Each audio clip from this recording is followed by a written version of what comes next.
No. No.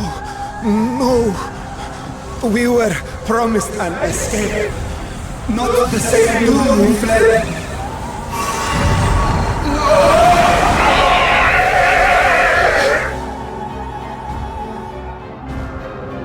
I shall not meet my final days here in this blasted waste. Calm yourselves! Your panic is our greatest enemy. Come, we must build a line of defense.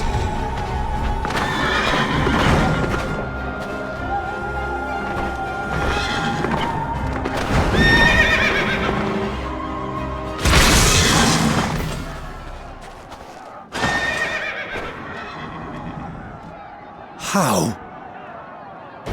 Leave the fighting to us, Father. You must lead the people to safety.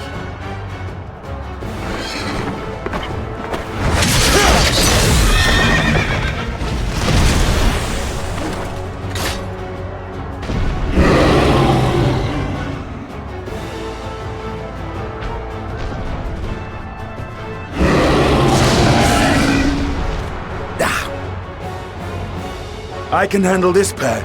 You? Shall tend to the refugees. Let us be about it.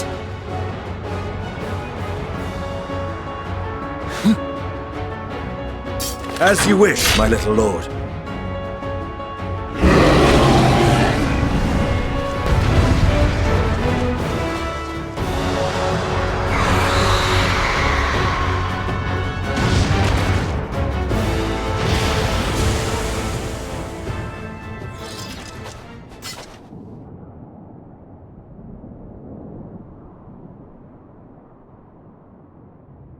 Help! Someone, please! What?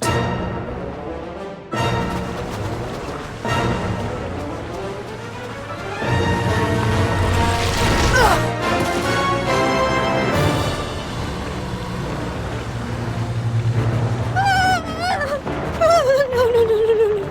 Don't. I don't want to die. Forward! Let not a single fiend escape!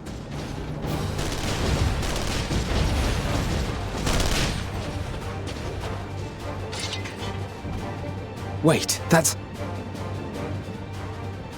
Euless and the army. So, you've recovered then? In time enough to be of aid, for once.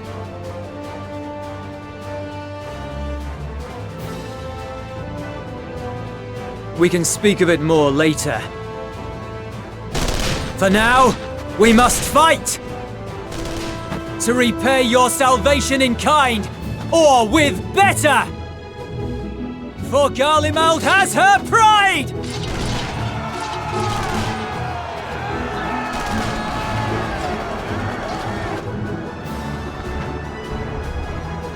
Of that I've no doubt.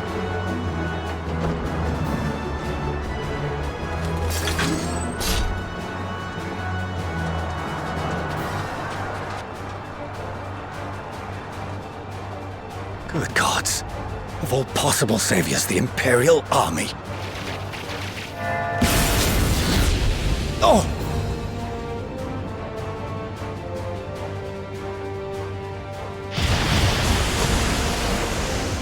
I had hoped to take all of them down at once.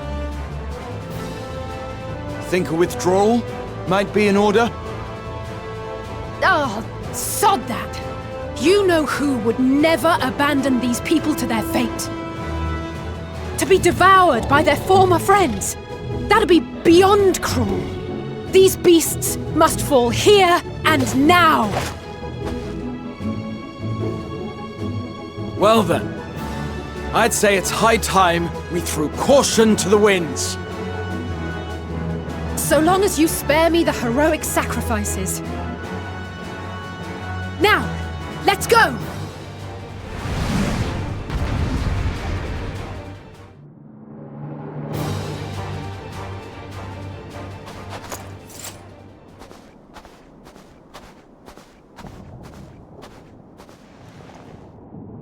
There's not the barest trace of ether.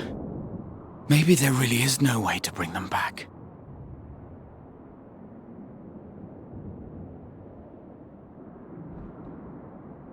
Thank you for saving our lives once again. I remember you, from Purusha. You helped us there too, didn't you?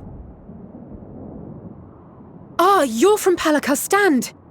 I'm glad you're still in one piece.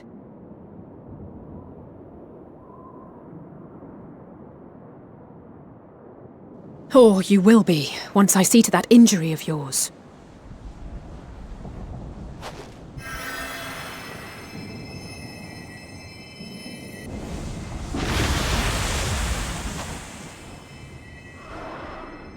Look out!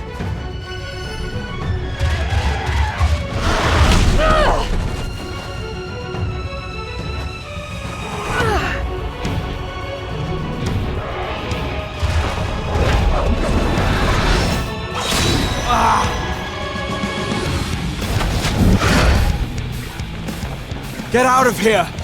Quickly!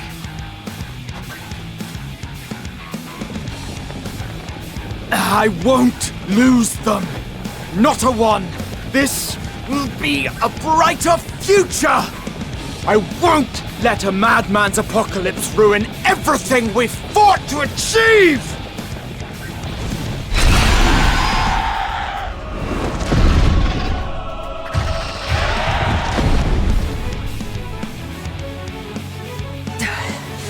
Get it together, Alize. You're embarrassing yourself. And in front of Father, no less. You might never measure up to our champion.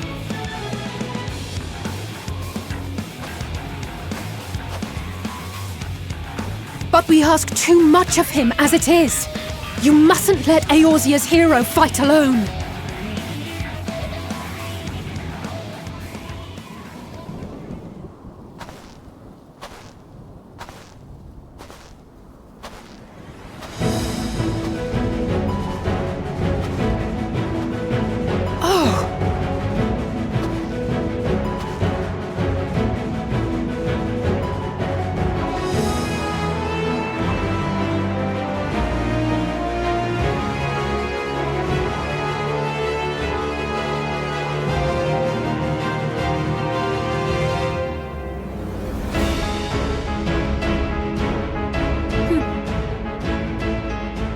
I can look after myself, you know.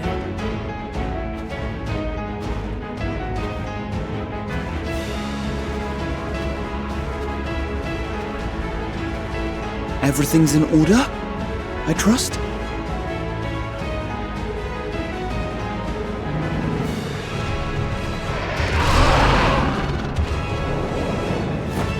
I've had enough of this rabble! Come on!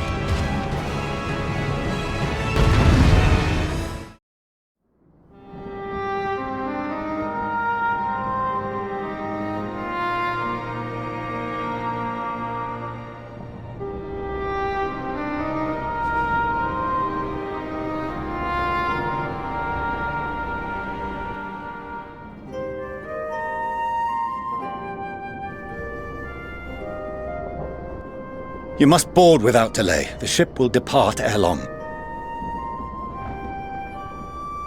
Your offer to host us in Sharlayan is most appreciated. But will the final days not soon fall upon it as well?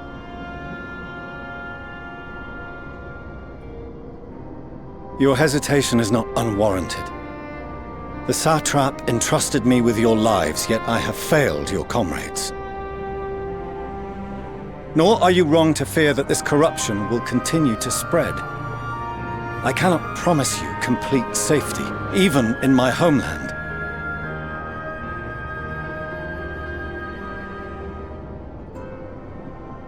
What I can promise is that I will do all in my power to protect you.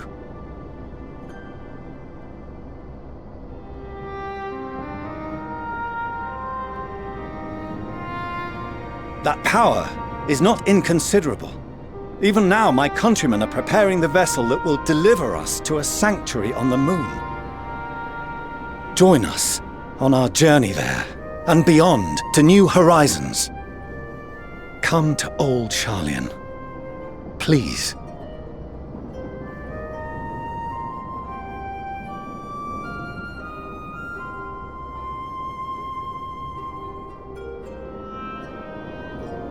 We would be fools to refuse such a generous offer made in earnest.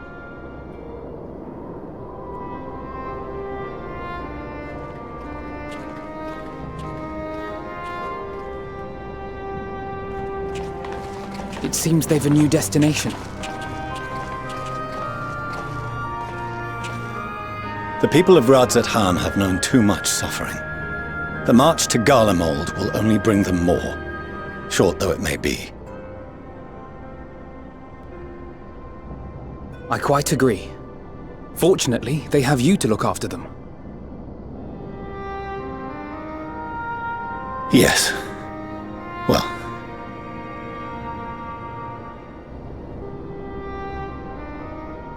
Behind you! Just there!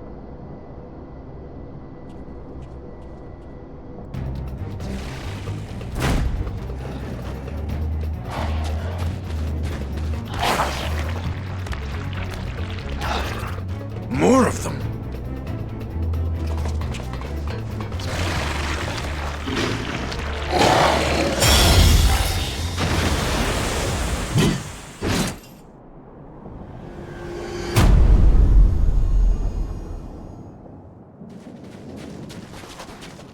Xenos! Here!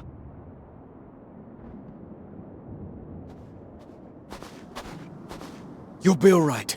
Hurry to the airship.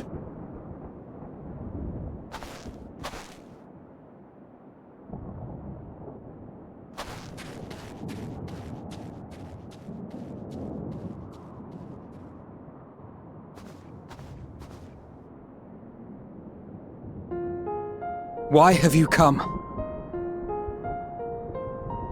A heretofore unseen beast. 'Twas ripe for the slaying. Poor sport, alas. Unfit to temper my blade. Oh, for the love of... You cannot still be on about a rematch. That is and has ever been my sole concern.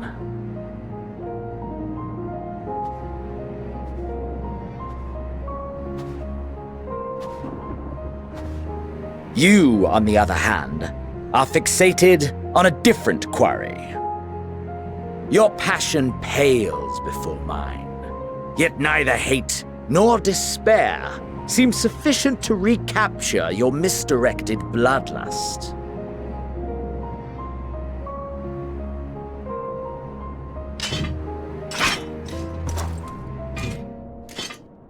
So I hone my blade, and I wait.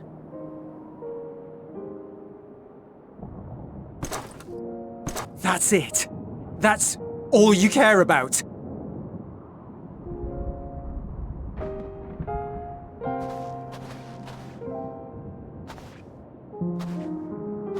Garlemald is in ruins. Our homeland, the nation you rule, is as good as gone. Along with so many of its people. Not just soldiers like us. Not only those who fought and killed for power and duty. Innocent civilians.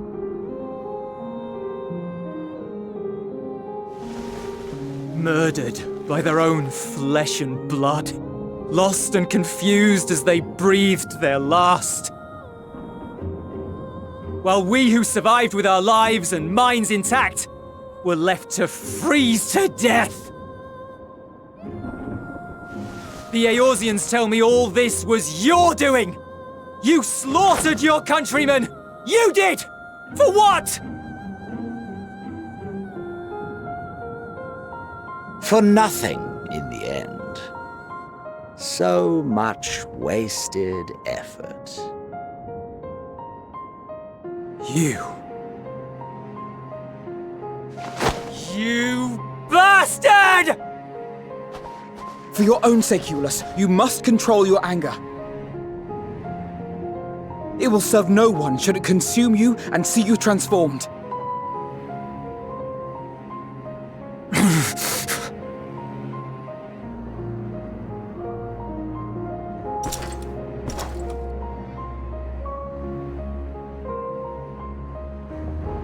Would you be happier had I a good reason? What?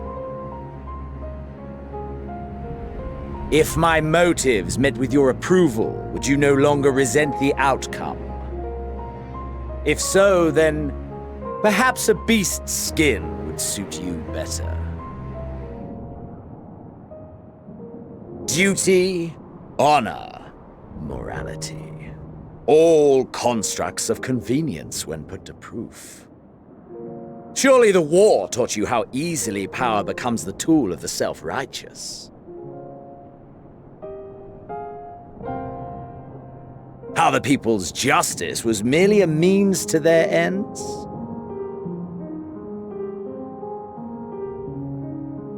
Yet you would ask me why. Ask any creature of this star and those above for answers, and they will tell you what suits their fancy. And they would be right to do so. What meaning there is to be found in the petty vicissitudes of your existence must be gleaned by you, and you alone.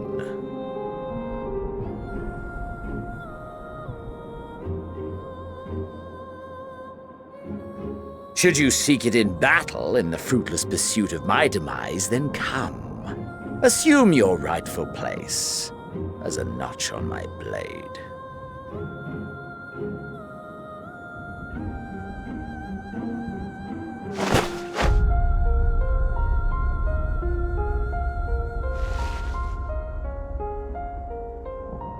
You are a blight on the Garlean race, and there would be no more satisfying way to expunge it than by beating you to death!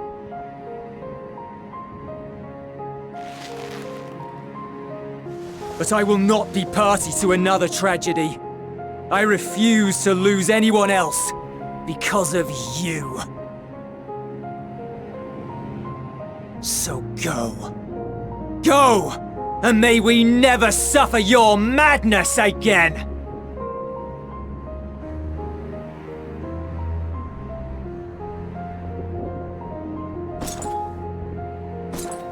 Xenos!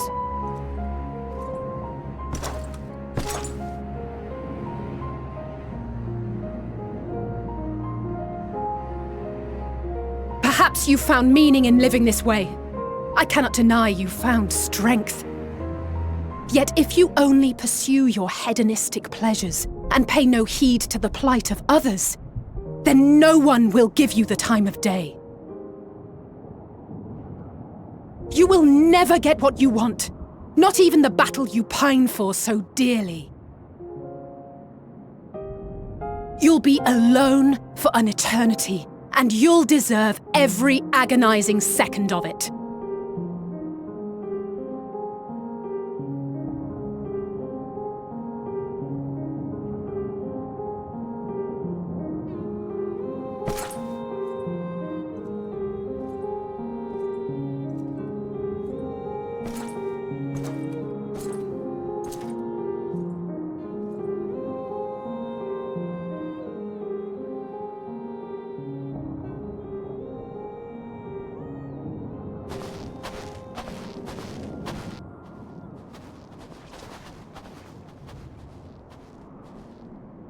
We're ready to depart. The refugee ships will be leaving shortly, but I've asked mine to remain for the time being. There's room enough for you to join me on it, if you wish.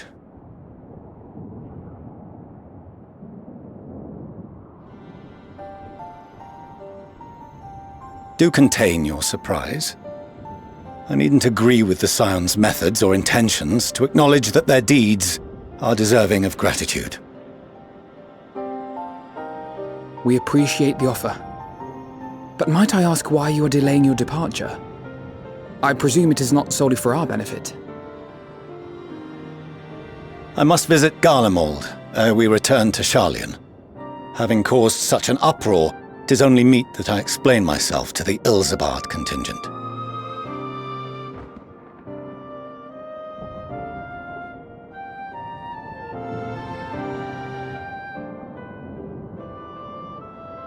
Allow us to accompany you then. We should be glad to facilitate, given our familiarity with all concerned. If you would like to join as well, Eulus, we can speak of recent events on the way.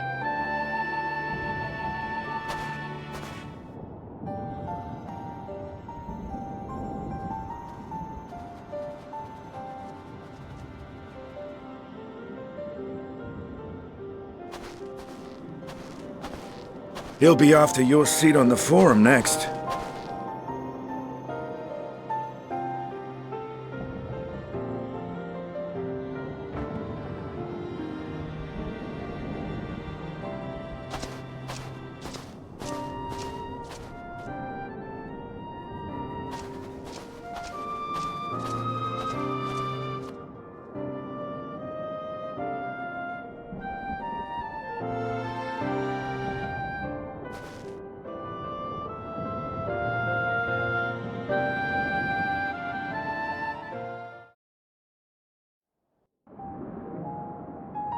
No major injuries then. Good.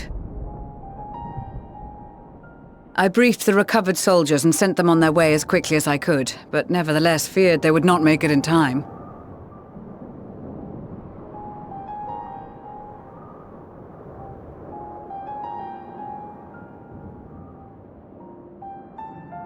The additional support was invaluable. Your men saved more than a few lives.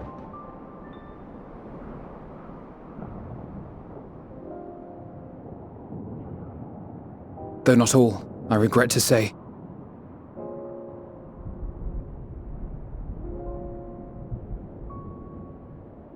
I take it that I'm addressing Lucia Junius. I'm the Forum's envoy, Fortuneau Leveilleur. And you are owed an explanation for these most dire developments.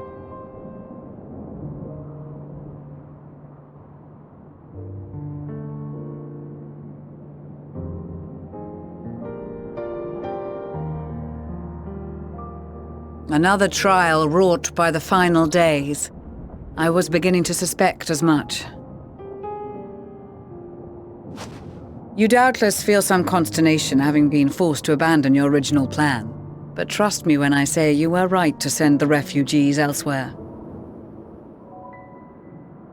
Beasts have been sighted within the capital. Perhaps it was a stroke of grim fortune that the population was decimated beforehand, as they've yet to appear in any great number, but in time. In any case, Maxima leads the remainder of the contingent in an effort to cull the creatures and evacuate the populace as we speak. Once the airships have taken to the skies, I pray your men can be persuaded to join him. You'll permit us to retain our weapons? I wouldn't have sent you after the Scions were I expecting you to stab them in the back. And I, for one, would not consider past transgressions more relevant than future contributions. Regardless of the circumstances that saw us at odds before, we need men of courage now, more than ever.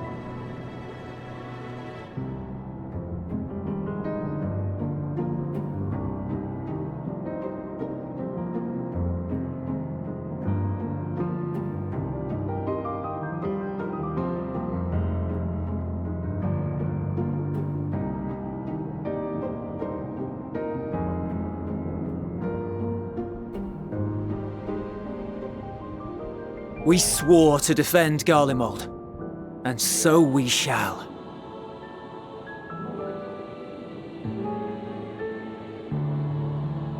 It seems you have everything under control. You will excuse me then, for mine own duties await. A moment, Master Fortuneau. You did desire to express your appreciation for services rendered, did you not? I did. Though if you intend to again ask that Sharlayan alter its course, you will find my gratitude insufficient. 'Tis nothing so onerous. I wish to hear the details of this grand endeavor of yours.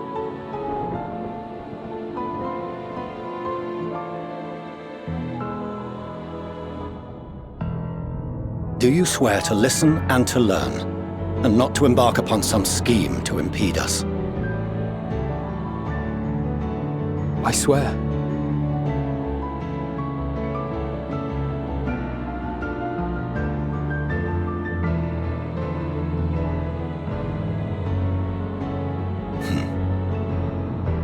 Any other I would doubt, but you I trust to keep your word. For not once have you broken it. Very well. I will request that the Forum make you privy to our plans. You may await our summons at the Baldessian Annex, assuming the decision is in your favor. Does that suffice? It does. You have my thanks. Excellent. You can regale us with tales of your most recent sojourn to the First while we wait.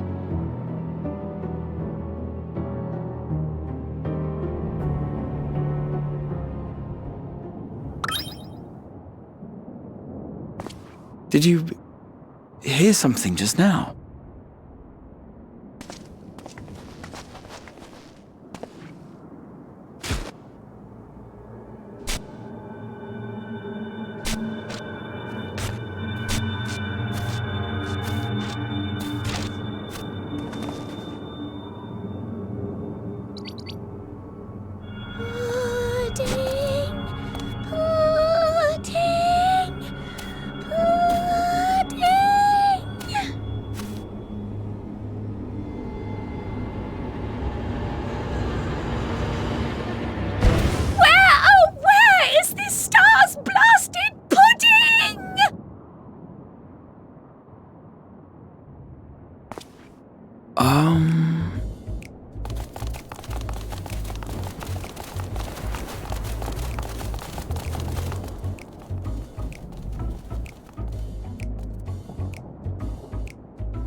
Dawn may banish even the darkest night, and to this bitter clime bring warmth and comfort.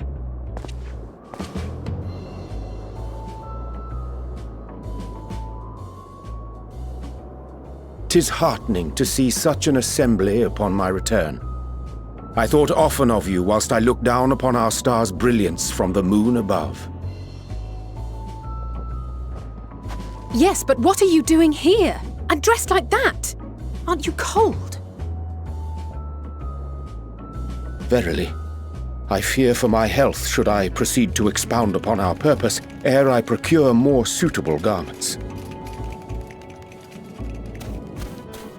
Then allow me to summarize. We're here because none of you lot are up there. Nor has anyone deigned to send word about any changes in the plans. It's rude, is what it is. At least that's what I thought at first, but then folks got to wondering if you weren't in a spot of bother, so we decided to take matters into our own hands. Come down here and help, if our help be needed. So she says, but it's also something of a convenient excuse to visit Aetheris. Oriange made it sound absolutely marvelous. More so before the impending doom, but still. And it's not like there will ever be a better time. What with the aforementioned doom? Marvellous, they say, yet not an ounce of pudding to be found. I must suffer Oriange's inferior works no more. Hey! Maybe consider the plight of present company before you go blathering on about pudding and doom?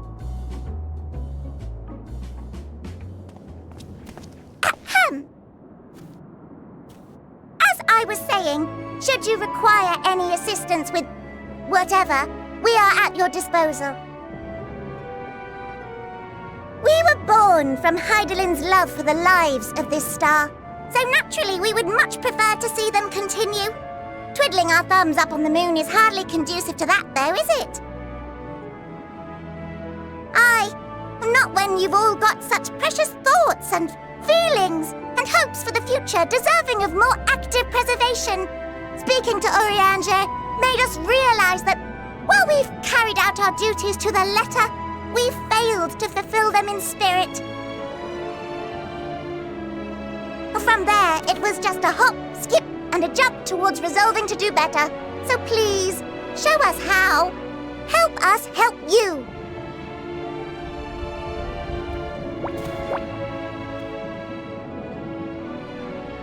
Forgive me, but are they... Thy distant collaborators, indeed. Hail, fellow! Well met! You'd be a member of the Forum, would you? It's an honor and a pleasure to meet you at last. I'm Livingway, Hydelin's right paw! That last bit is very important. As am I, if I may humbly say so myself. I bid you welcome to our star, Livingway. On behalf of the Forum, I thank you for traveling such a distance to meet us. As you have surmised, preparations for the Exodus have not proceeded as smoothly as we had hoped. I should be happy to personally escort you to our headquarters in Sharlayan, where you may advise us as you deem fit.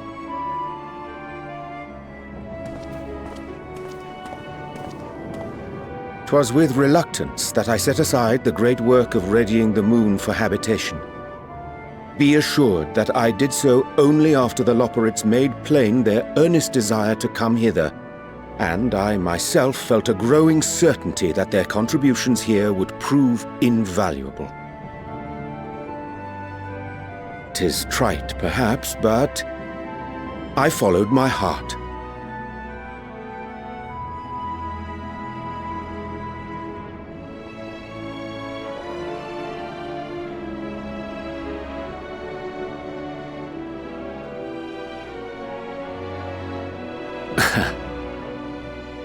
I am no esteemed philosopher of Eld.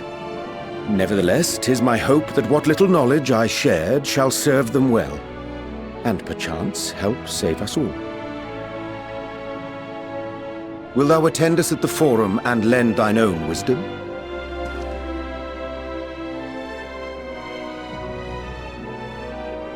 If that's all quite settled, can we start moving before Urianger catches his death? Even I'm freezing out here. Oh, I dare say you'll warm up quickly once you're aboard the airship. Sat shoulder to shoulder with our fur-covered friends.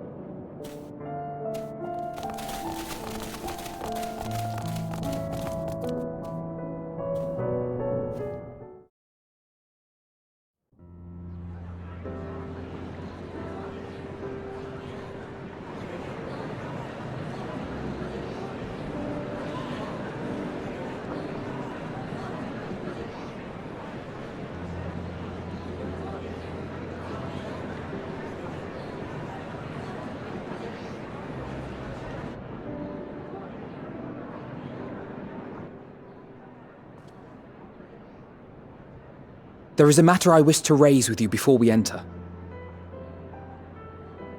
We are here to listen and to learn. But if the Forum's plans are more or less what I expect, then I should like to make a proposal that will serve our ends. By your leave, of course.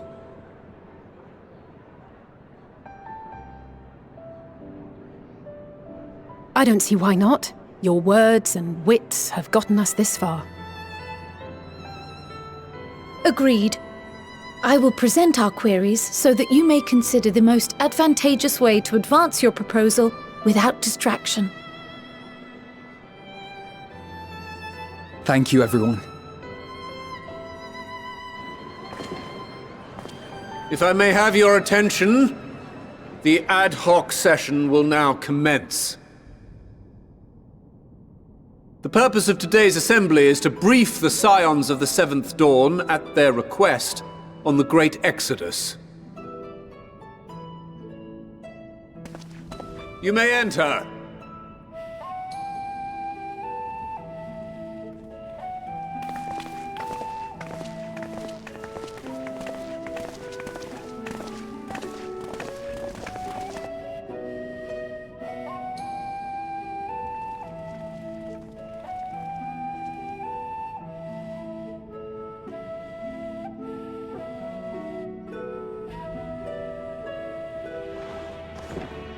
On behalf of the Forum, I commend your heroic actions on the Magna Glaciers.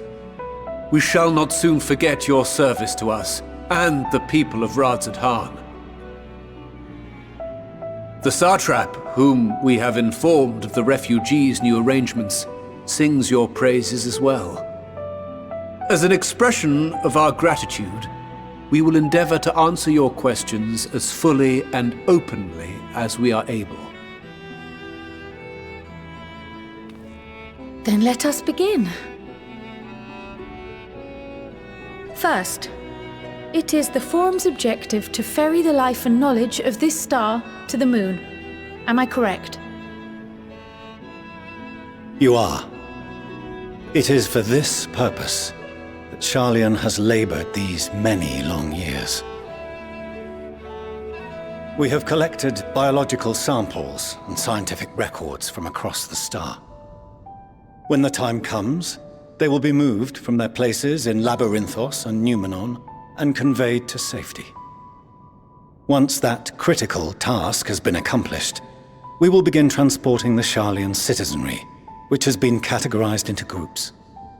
The earliest arrivals are to ensure hospitable environs for those who come after. Following our people, we will send those of other nations in turn, beginning with our allies. Radzadhan was foremost among these, but since the final days have already come to Thavnair, we saw fit to include the refugees with earlier groupings. An ambitious plan. You have accounted for the safety of all nations and tribes, then? As many as we can. And how, pray tell, do you decide who to leave behind? To journey beyond the sky is an unprecedented and immeasurably difficult endeavor. Introducing sources of inevitable conflict would condemn all to certain death.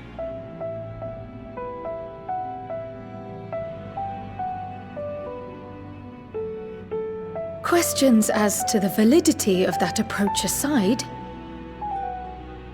are your plans proceeding apace? We're under the impression that your primary means of celestial transportation is incomplete.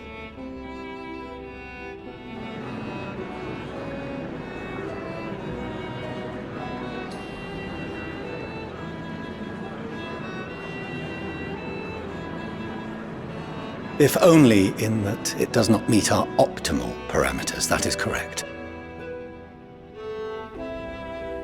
This arc, as some have taken to calling it, is fully operational and could be launched even today. However, the final days have progressed more quickly than we anticipated.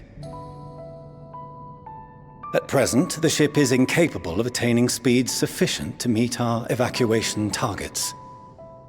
Should we put the vessel into service, as it is now, we will be unable to travel to the moon and back quickly enough to complete the necessary number of trips. Precious lives and knowledge will be lost. Seven hells. Is there anything to be done? The ether burner, the primary means of propulsion once the craft is in the space between stars, is undergoing testing to determine whether it can be made more efficient. Though cargo is being loaded for the initial phase of the Exodus, we are prepared to continue our experimentation up to the day before launch, should it prove necessary.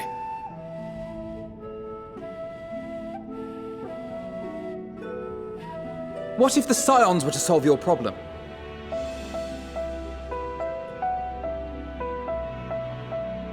We shall help devise a means to improve the ether burner's efficiency, on 2 conditions. If we succeed, You must allow us to meet with Hydaelyn.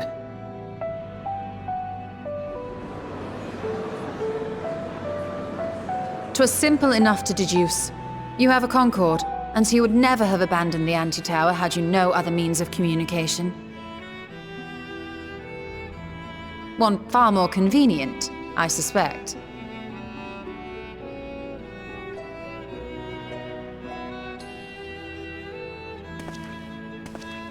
The second condition, also to be met upon our success, is that we be permitted to propose another use for your Ark.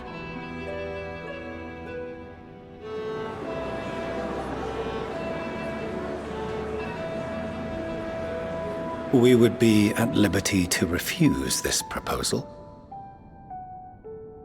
Of course. If we cannot prove its merit to the 99 here, who are we to stake on it the lives of all peoples of this star?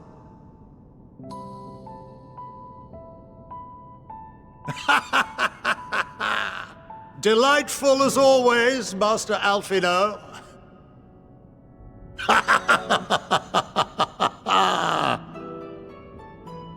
Oh, we couldn't have asked for a finer plan.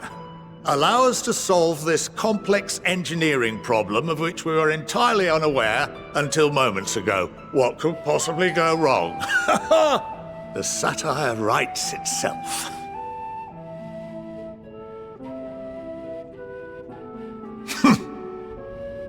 Yet, what field has not benefited from a change in perspective?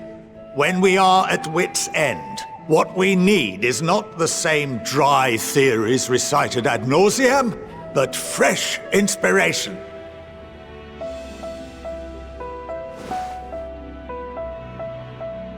I, for one, have faith in my erstwhile students to provide it, and I find their terms to be perfectly acceptable.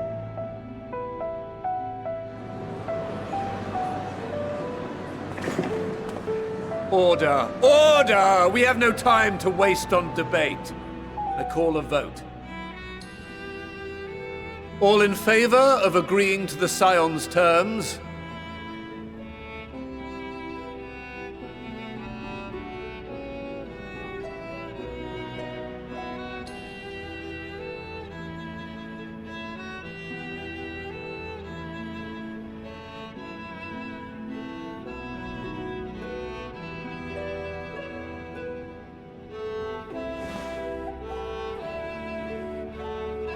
"71 in favor, 28 against. The ayes have it. Fortuneau, as the architect of this project, you are the best candidate to show them its current state. And bear in mind that regardless of your personal misgivings, this is the will of the Forum.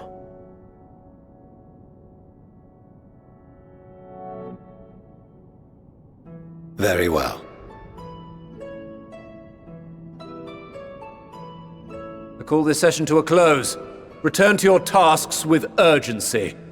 The final days wait for none.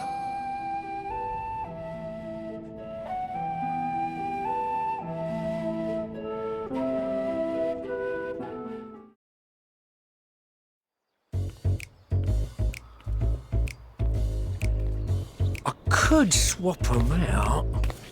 No, been there, done that. Damn near lost me eyebrows. Think, Coco, think!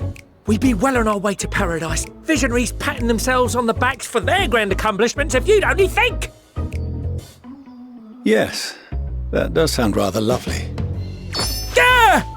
I mean, Master Force, you know, what a pleasant surprise. We're not blasting off already, are we? The schedule remains unchanged, for better or worse. Which is why the Forum has elected to accept assistance in resolving the ether burner conundrum.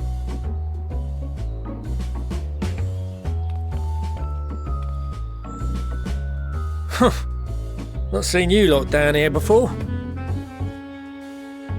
There are Archons among their number, but engineering is not their expertise. Nevertheless, the Forum concedes the slim possibility that they may have insights to offer. If not, you are at liberty to return them to the surface. by whatever means you see fit. I assure you that won't be necessary. Now, about your troubles with the ether burner. Aye, I'll walk you through it. Suppose I could do with a change of pace. As the name ought to tell you, the ether burner burns ether, ambient or otherwise, and transforms it into motive force. Think of it like a giant bomb that never stops exploding. Even out in that black void where the ether's right sparse, it's strong enough to move our arc. And it probably won't kill you like an actual bomb.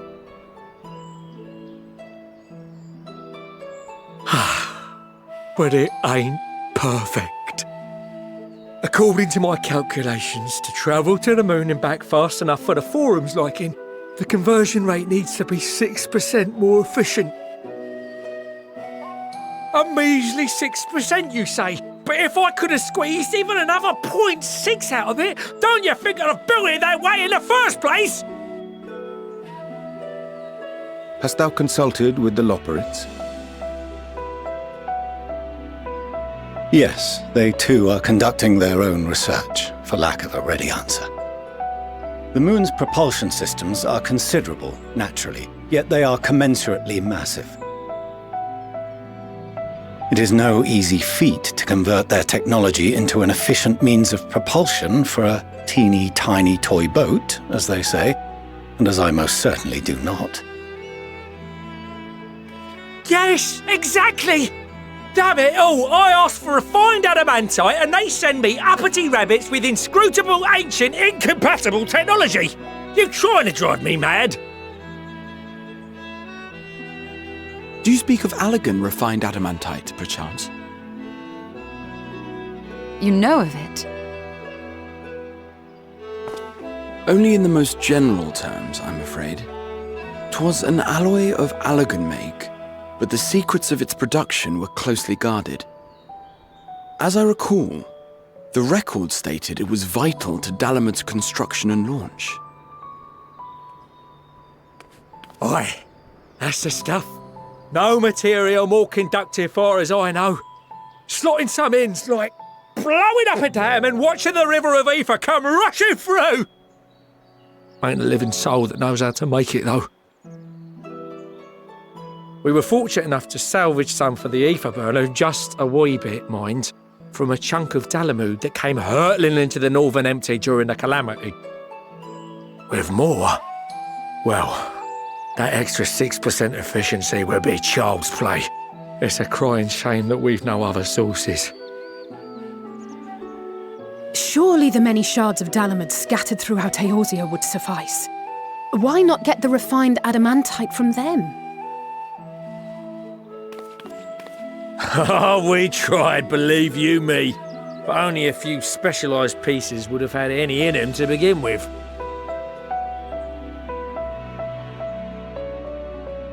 Drive calls from Ragnarok-class internment hulks.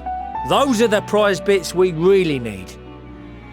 According to the Gleaners, getting to them means delving deep into the shards, and the defences are still very operational and very eager to blow them up.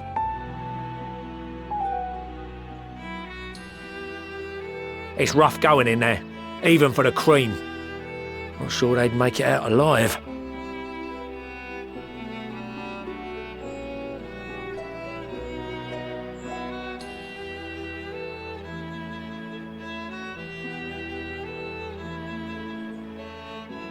That may be for the best, though you doubtless find the task too dull for your liking. There are multiple internment hulks in Eorzea alone, so handling this ourselves may not be the most efficient option. Rather, if we could salvage adamantite from the shards simultaneously... Thancred, is the link shell we established before you went to Garlemald still active? Of course. The floor is yours.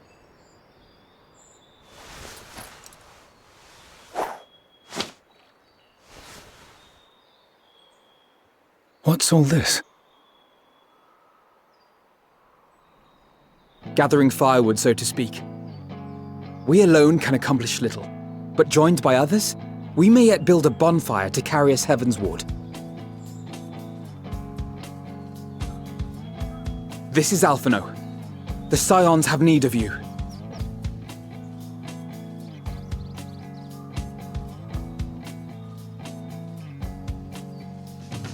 Understood. I will contact the Lord Commander and dispatch our finest at once. My sisters are somewhat preoccupied with the final days, so I will lead the 12-foot expedition myself. Are you aware of any other sources of refined adamantite?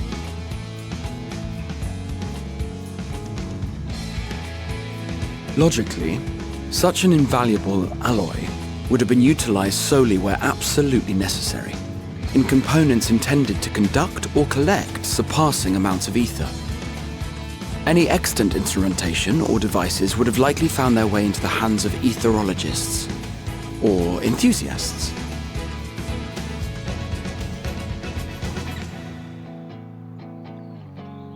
Magical artifacts of Allagan design? The Eastern Alliance will send word to one and all. Are there other ways we may offer aid? No shards of the Lesser Moon scar our soil, but our stake in this cause is no less for it.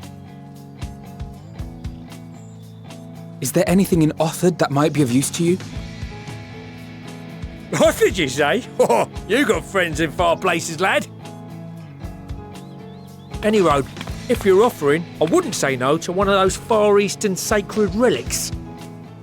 Some of them can hold enough ether to summon a whole damn primal. Combine a source like that with the ether burner, and 3, 2, 1, kaboom! I gather you heard his explosive enthusiasm. Might you secure us a suitable relic? It shall be done.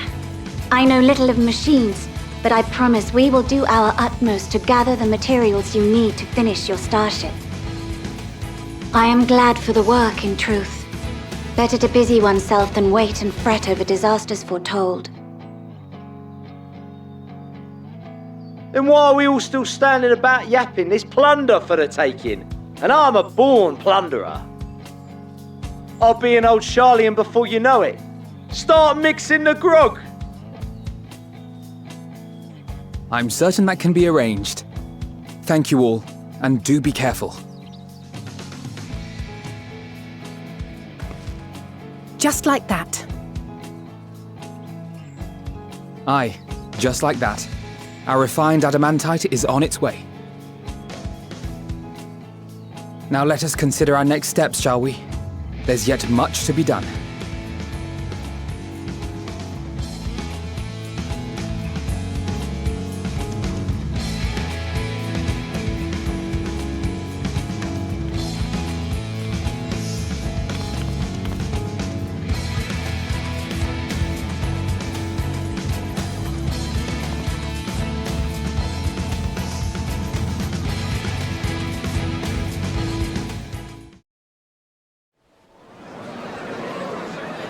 Now, where might this delivery be?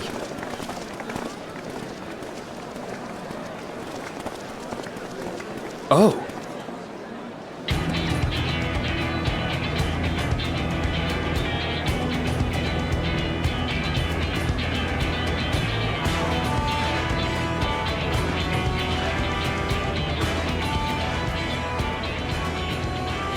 I'm sure it's very important, but we cannot accept these without the proper permits. By the 12! Surely, these can't all be.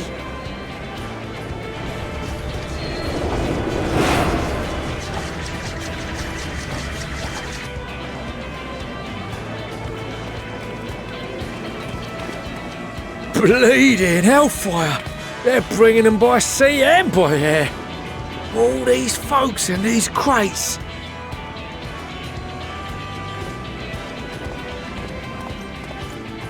And more on the way. Got your adamantite right here. A bigger haul than any of these sorry bastards brought, and that's no lie.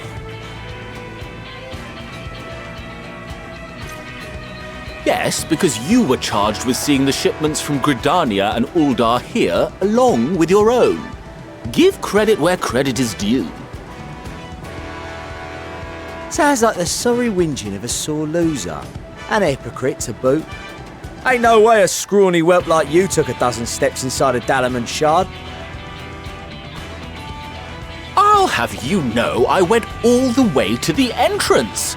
I played a vital role in keeping a lookout whilst our expeditionary forces secured the adamantite. Left you outside so you wouldn't get anyone killed, did they? Well then, credit where credit's due, you did a right fine job sitting on your ass. Take that back. Make me. I will not stoop to your level.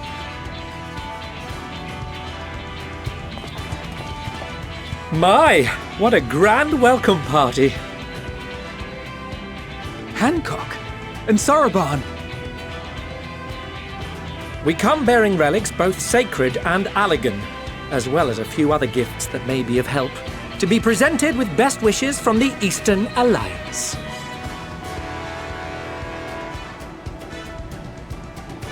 I myself have come with a sacred relic of the Kojin. Upon learning of your need, Bunchin bade me deliver it on behalf of the Blue with all haste. Fearing I could not swim here with the necessary speed, however, I thought to beg our Confederate allies for aid. To my delight, Hancock was already preparing for departure at the selfsame port, and had space for additional cargo.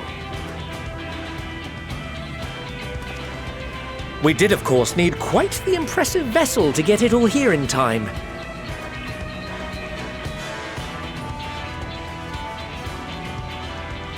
That is all wonderful to hear, but what of the extraordinary cost? I shudder to think of the ransom we must pay for such a bounty.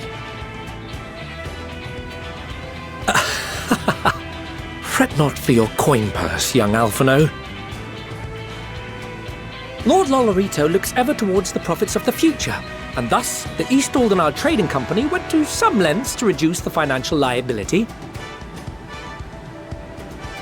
And since the Scions funded the entire venture, not a gill need be rendered up in compensation. Everything is already yours. We funded the venture? When? Don't let the name fool you. This coinkeeper knows a thing or two about spending.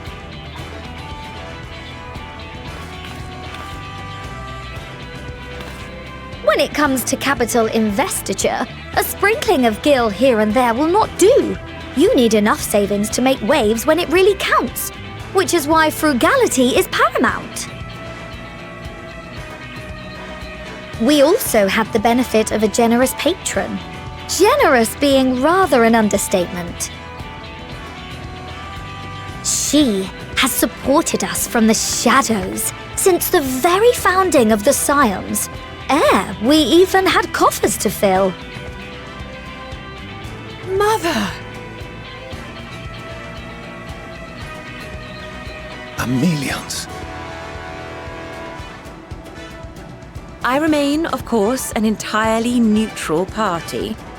I simply thought our family's coffers were needlessly full. We can hardly take them with us on your teeny-tiny toy boat, now can we? And 'twould be a shame to leave all that hard-earned wealth unspent.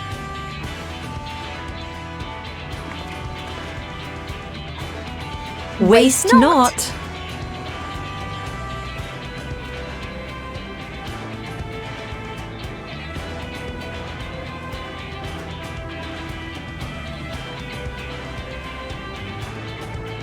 However did you manage so much in so short a time, though?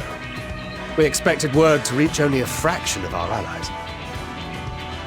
Did I not tell you I have my ways? Erenville! You were involved too! I received a letter from Cryle after we parted ways in Labyrinthos. She explained what the Scions were trying to accomplish, and why you might soon require the services of the Gleaners, spread across the world as we are. I pray you do not interpret this as a betrayal of Charlian. I accept that the Forum's aim in pushing us to our limits was to preserve what knowledge we have, and I bear you no ill will for it. Yet, in collecting that knowledge, what I came to appreciate most about our star is that there remains so much we do not know. That is why I chose to help the Scions, to combat the obliteration of those countless undiscovered wonders. I held no illusions that they would be less demanding taskmasters, though, rest assured, if I had, I would have been sorely disappointed.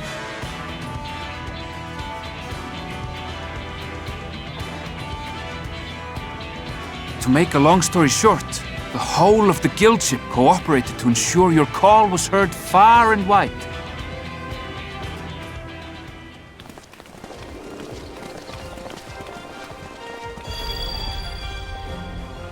What's this about a ship that can fly to the moon? And why didn't you mention it sooner? The one time you don't beg my aid, your problem's a bloody ship that can fly to the moon! Sid! You brought the team! Of course! Garland Ironworks' finest. You need only point us towards my new favorite ship. As you like us not suspect, we've also brought adamantite from Mordona's Dalamud Shard. I admit to some consternation upon first receiving Kryl's message. So few Scions remain at the Rising Stones now, far too few for such an expedition. However, the Gleaners were able to secure us reinforcements. Idleshire's treasure hunters, not least among them. I know. How the Gobbyflock fought. Slowfix's gratitude for the safe return of his daughter has not waned, and he gathered his kin to our side with an astounding quickness. The clash between their machina and the Allagan defences was a sight to behold. I wager even you would have been impressed by the magnitude of the Gobby booms.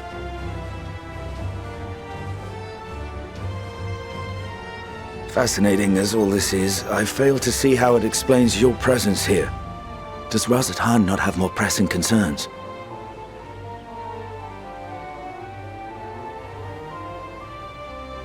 We do. Yet averting the final days would be the most expedient solution. That, and I am indebted to you.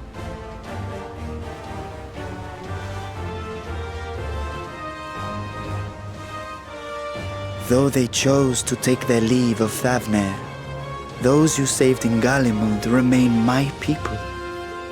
My gratitude is beyond words. 'Tis appropriate that I aid you in kind. If in the doing we bring salvation to others of this star, so much the better. You will recall that I spoke of my father, Midgard Summer, and his journey across the great expanse. As he traveled betwixt the stars, his resplendent scales drank of the ether in those nigh empty surrounds, and imparted to him the strength to persevere. Thinking they might further your cause, I called out to my kin for consent. Ashdaya's answer was silence, as ever. Tiamat and Chris-Velgre, however, responded favorably to the suggestion. My sire, too, gave his assent. Thus have I brought you his own worm scales. Fit them to your purpose, and seek a worthier fate for us all.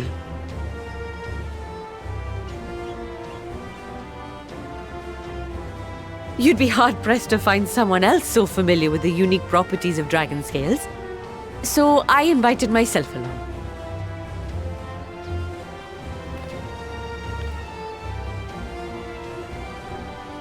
Fuck me, this is so unbelievable. I've gone right back round to believing it again. Forget a 6% gain in efficiency. With all these goodies, we could get 7, no, 10, no, 14 bleeding percent. Think of how far we could go. What we could do with that much power. What we could blow up. If Kokol is duly convinced, then it must be true. In which case, the science end of the bargain has been fulfilled. Would you not agree?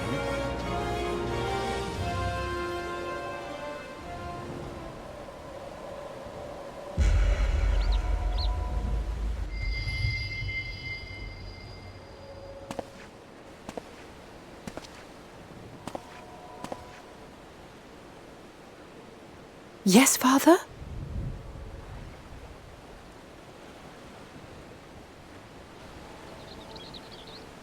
I know not what you seek of Hydaelyn, nor for what purpose you would take command of our ship.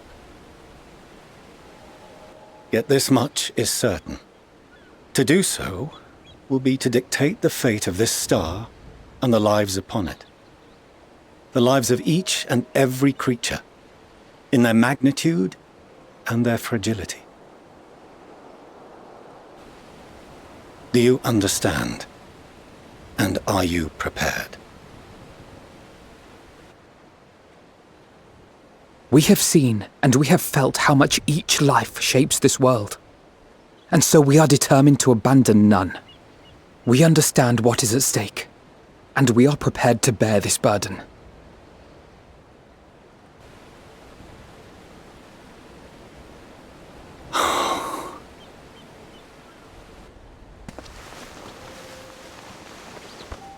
Then I will bear it with you. I beg you, share your struggles with me. As family.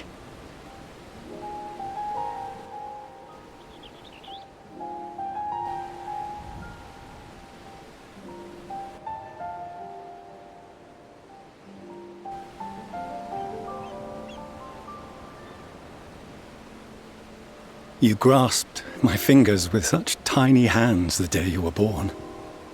I thought my heart might burst. 'Twas love and happiness beyond expression.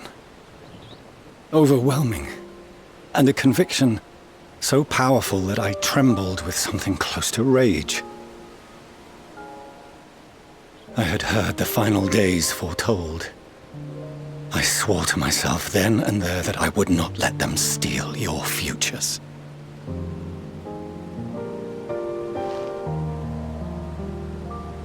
The great exodus would succeed, must succeed. No sacrifice or sin was worse than the alternative. If anything gave me pause, 'twas mine own father. The Archon Louisoix openly decried Charlian's policies, a perspective which I regarded with increasing disdain as I grew older. Yet even as part of me thought him a fool, perhaps I also hoped that he, of all people, would devise a brilliant means to save my children. A naive hope, but stubborn enough that I could never bring myself to keep you apart.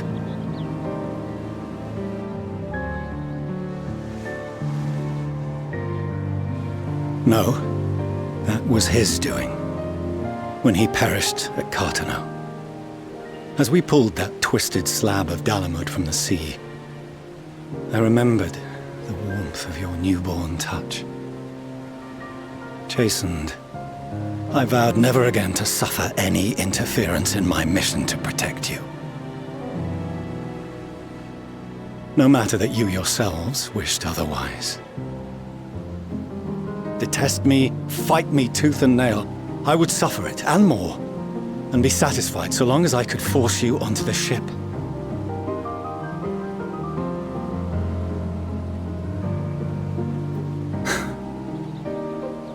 I was wrong. You two have grown so much stronger and so much wiser than I dared dream. You have earned the right to walk your own path, and already begun to do so. Good. Because there are things we care about, and people we love, and none of them is replaceable. Not a one. It cannot have been an easy journey for you to have come so far. We shall be glad to acquaint you with the finer details someday, once this danger has passed. All that we have seen and heard, that we have felt and learned in our travels.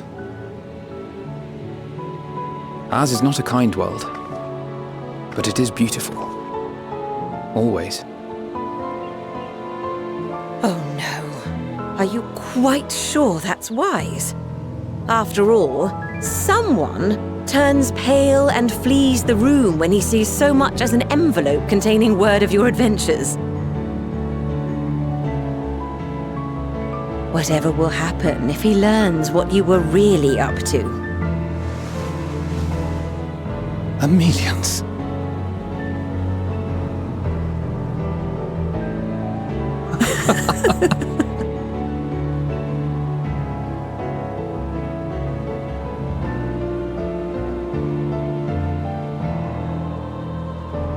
Though I have wronged my children most gravely, I owe you an apology as well. I assumed that it was the Scion's influence that made them so keen to charge headlong into danger.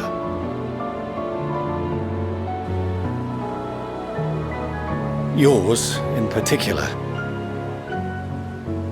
I see now that said influence instead brought them together with the many fine people gathered here today. In which case, I hope you continue to guide them.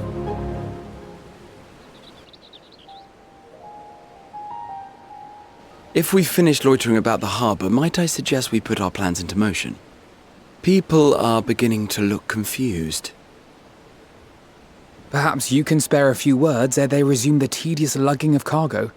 You've no small number of friends and admirers here after all.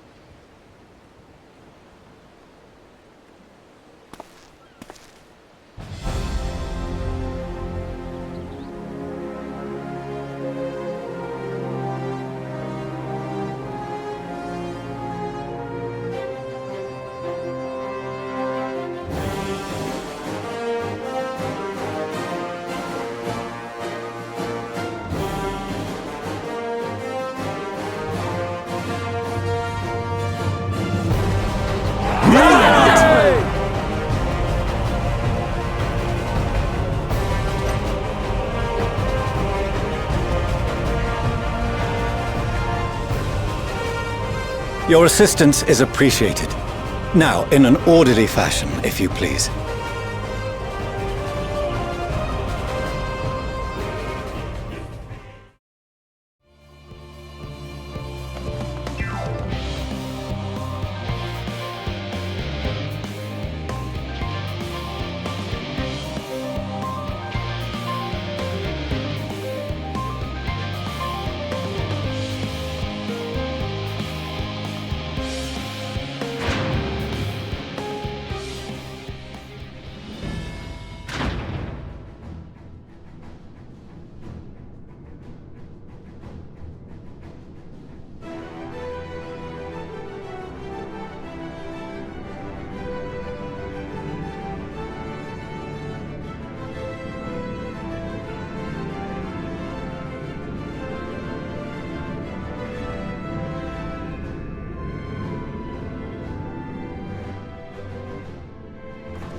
I bid you welcome to Thormazane. Direct your attention toward its center, to behold the ark over which we have long labored.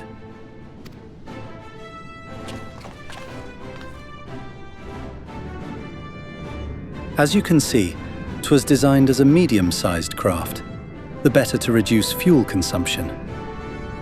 Miniaturizing magics have been applied to its interior to ensure that the thrust-to-weight ratio does not place too great a limitation on its freight capacity. The ether burner, as you know, has been removed for further modification, but we shall reattach it soon enough. I have received word that Kokol and several of your allies are working on it with an intense fervor. They are sure to see it done. 'Twas by their expertise that many a prior disaster was averted. If anything, I fear they will not afford us much time for speaking with Hydaelyn ere they finish.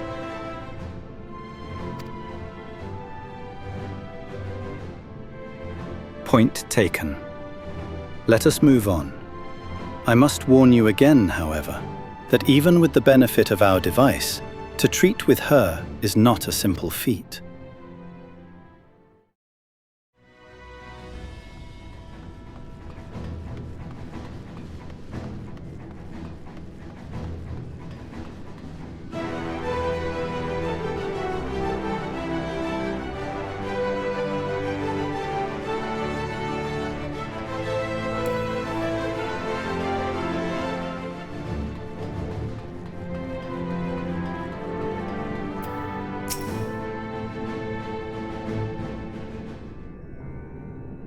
As you all know, alongside our physical world exists an ethereal plane, what we refer to as the ethereal sea. At the heart of the star, the physical and ethereal are one and the same. Thus, the deeper we go, the easier it becomes to pass between said planes. We utilize this principle in constructing the anti-tower, and once more here in Thormazane. No sooner did the Forum decide that an exodus from the star would be necessary than it began work on this facility. Our work culminated in a device that allowed us to peer deeper into the ethereal sea than ever before, in search of Hydaelyn's ever fainter echoes. The Aetioscope. And you communicate with her through this device? For a time, yes. But since the 7th Umbral Calamity, it has been rare to hear even a whisper. If you wish to reach her, you must journey closer to the center of the star than we have ever dared, beyond the Aetioscope. Even so, I make no guarantee that you will find her, nor of your safety, not so deep in the ethereal sea. We understand. But if we are to deliver this world, we have no choice but to try.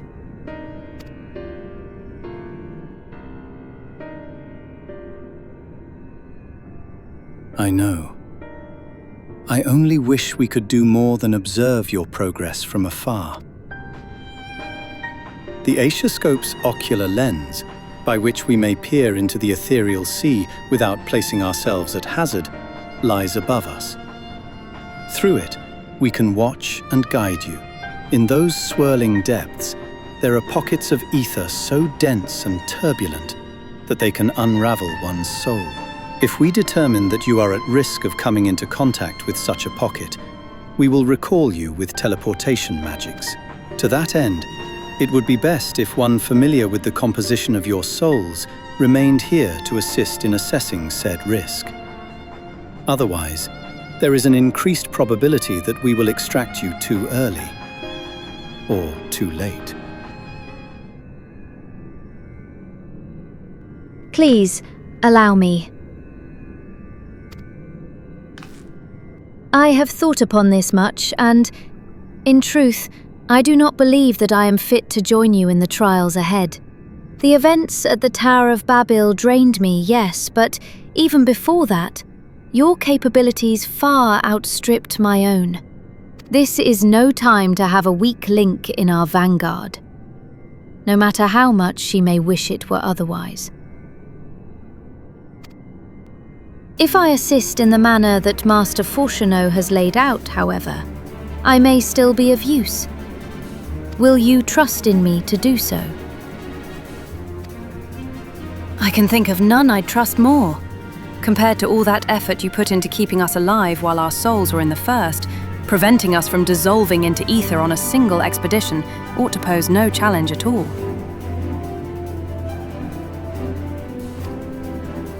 And even if we did, I expect you would hunt us down and restore us to health somehow.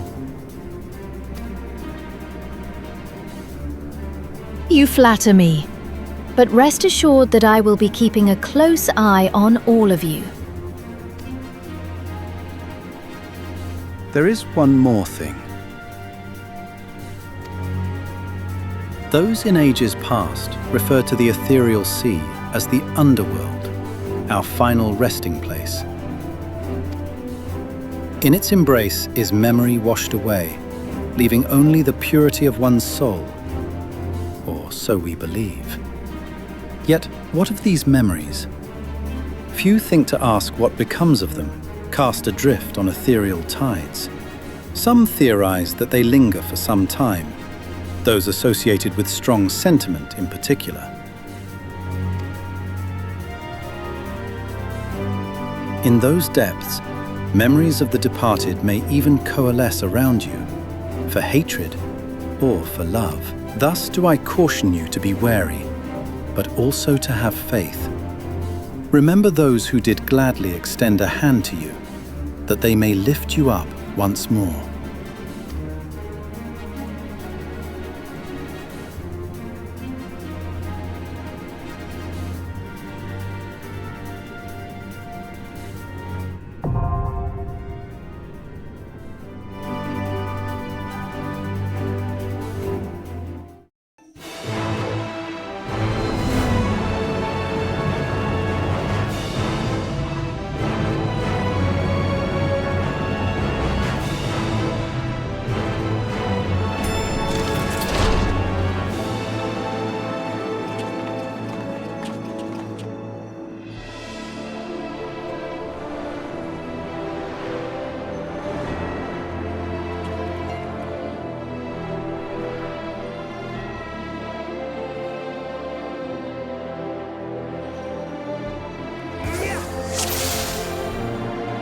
All seems in order with the lens, and I trust you can hear me?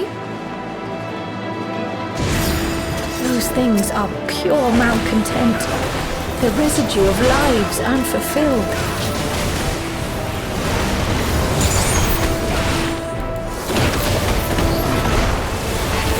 In a rush of familiar wisdom, the memory of a principled scion takes form. This ether, Papalimo. His will, given form. You cannot take this from me! Never will I surrender my devotion! My love! And here I thought we'd move past this. Not again! Never again will I yield to you!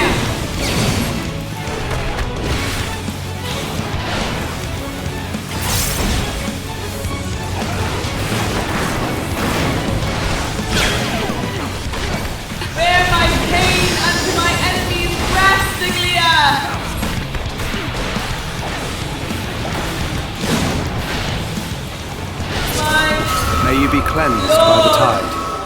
Goddess! Follow the flow of ether. It will guide you.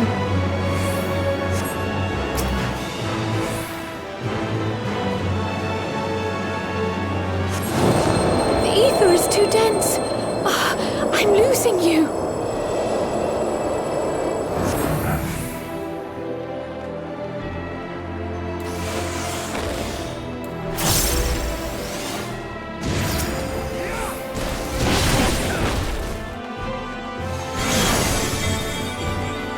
In a rush of familiar delight, the memory of a kind-hearted knight takes form.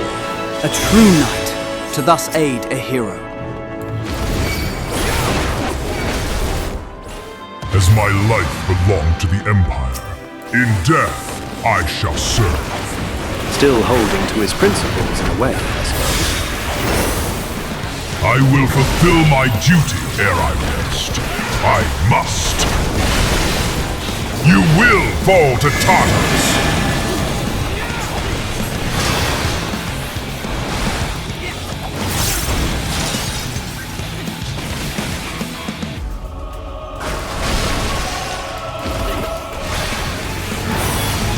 Crumble before me!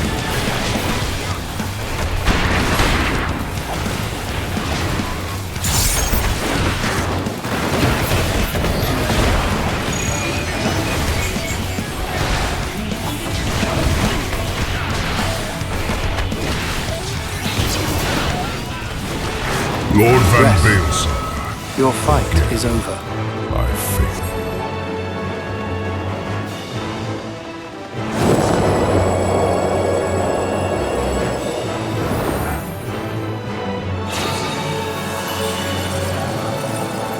The light. It's... Indeed, it's her.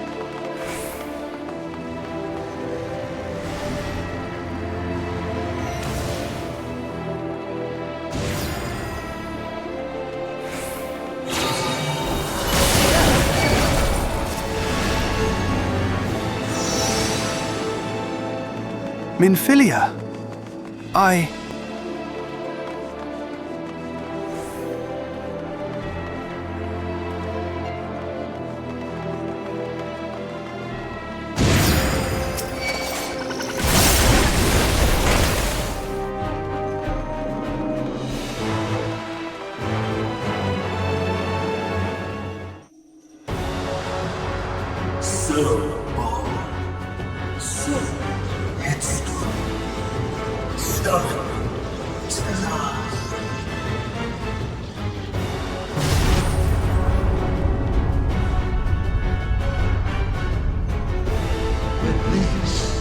Is as far as you go. Oblivion beckons!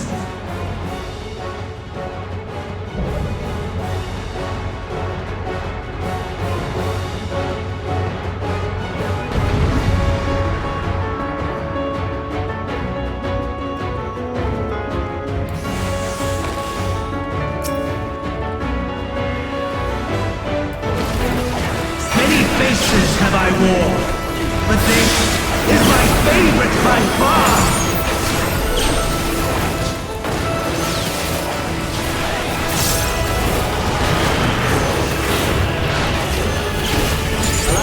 You will persist in this folly no longer!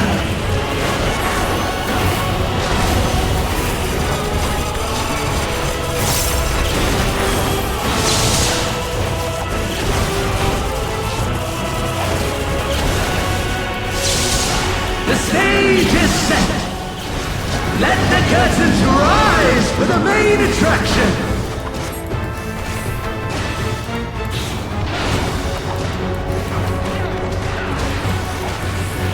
A bracing wind leaps from the pages of memory.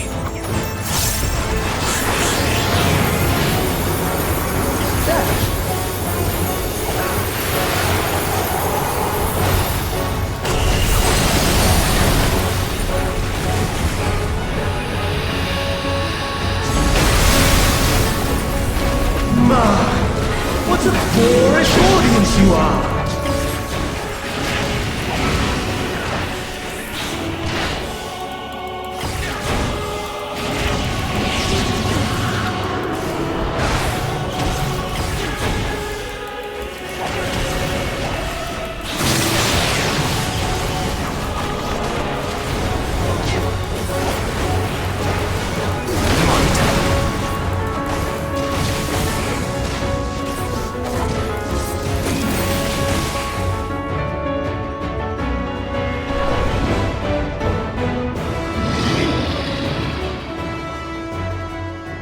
Lies! All lies! Your dreams, your hopes, your futures, delusions and lies!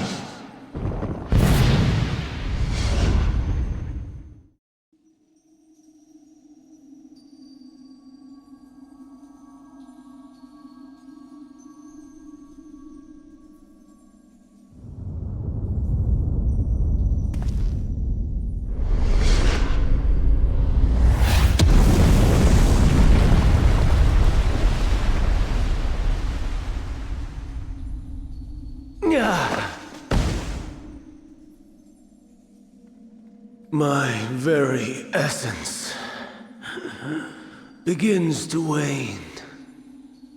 Sweet, sweet agony.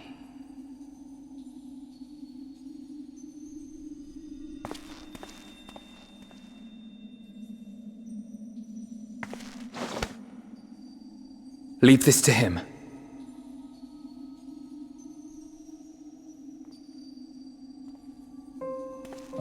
Come to deal the coup de grace. Good. Watching you struggle against the inevitable is bad comedy. Erase me from existence, soul and all.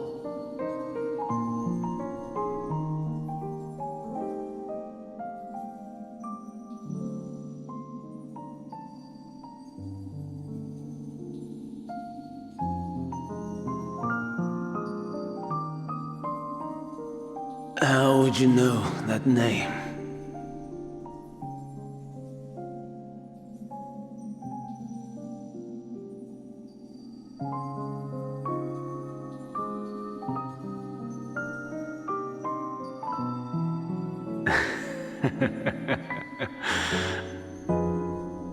Then it was you. In Elpis. With Emet-Selch. The final pieces fall into place.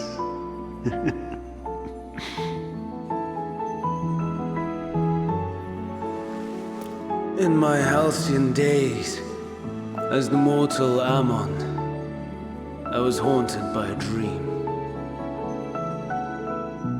Night after night, the faceless multitude, the voiceless cries, shards of shattered memories.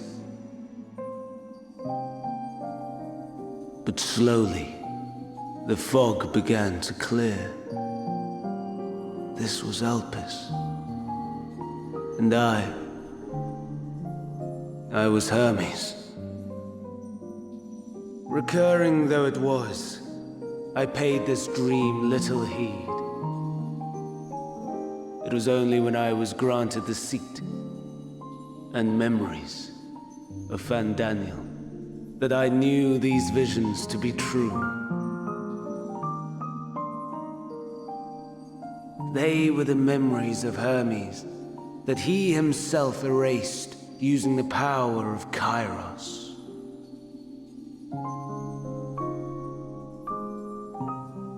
Or so he thought. In his attempt to burn away the events of that fateful day, he succeeded only in searing them more deeply into his soul. My soul. Death failed to expunge them, no matter how many times it came. Rebirth after rebirth, from one Fandaniel to the next. I wonder, is Emet-Selch adrift somewhere in this ethereal sea? In defeat, finally remembering your time together in Elpis?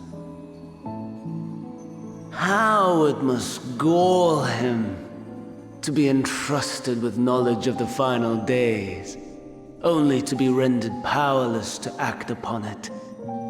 So many lifetimes dedicated to restoring his beloved Amarok in blissful ignorance.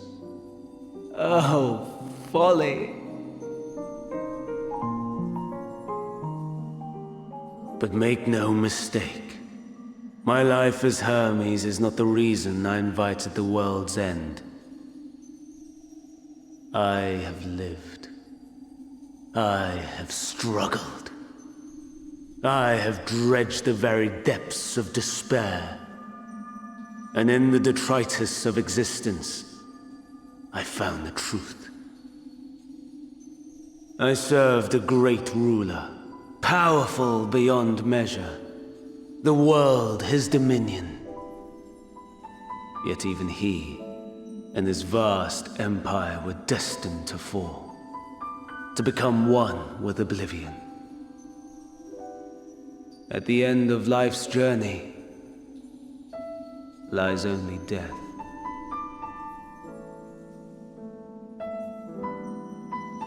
So I ask you, why live at all?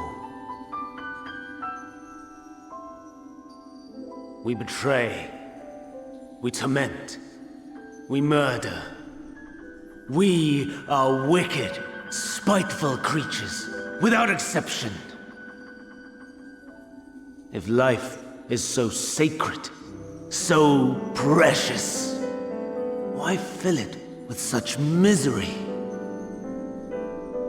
Man wallows in a hell of his own making without purpose or meaning. To live is to suffer, and I would end that suffering by my own hand. It matters not if it flies in the face of all believed right and just. Death is the only solution!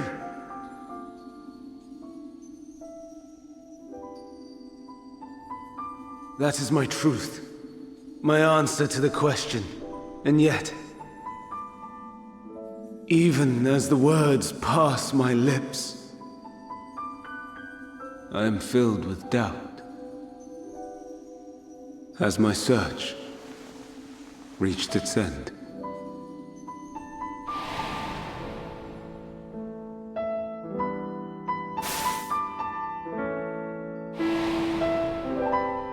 Was this the only way?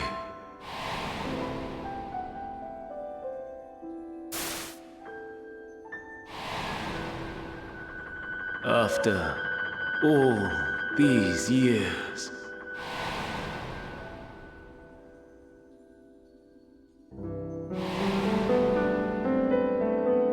is this the answer I was hoping for?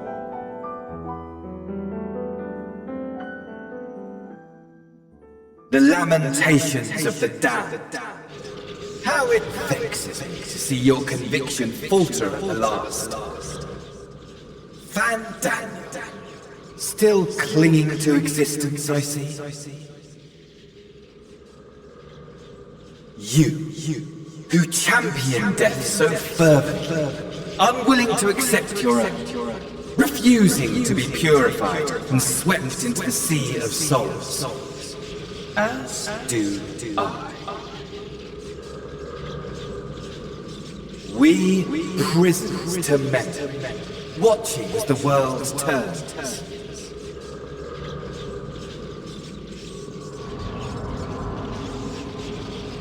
Though unlike me, you will be spared the ignominy of having your corpse made a puppet, dancing to another's tune.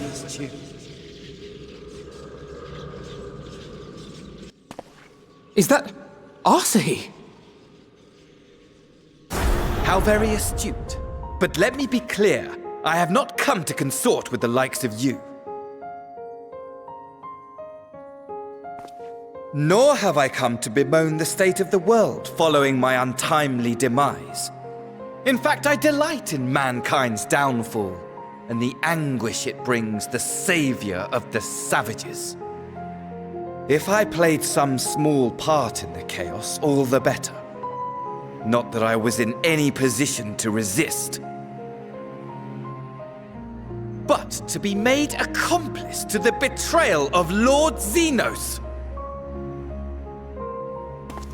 I would die 1,000 deaths to exact my vengeance.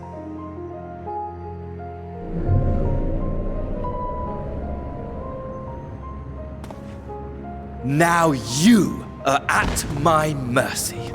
I shall drag us both into oblivion, and you will never see the fulfillment of your magnum opus.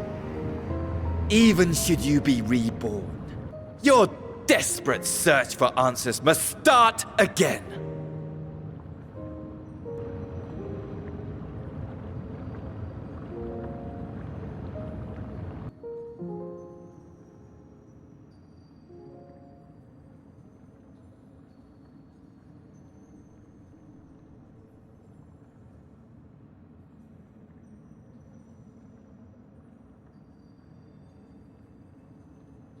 Even here. Even now. You have every right to hate me. For the fool I was.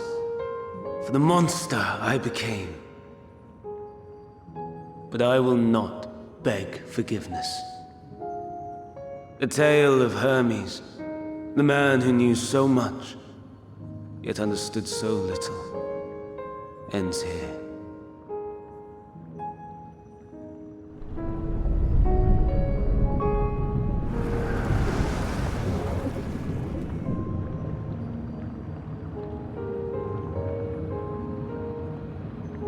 Don't try to follow me. I had more of you people than I could stomach in life. Never mind in death. Likewise. I pray we do not meet again.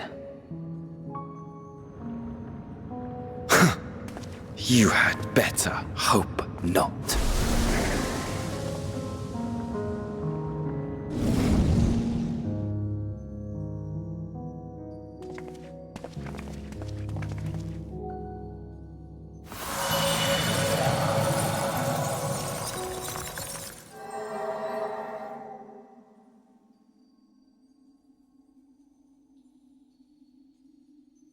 Come.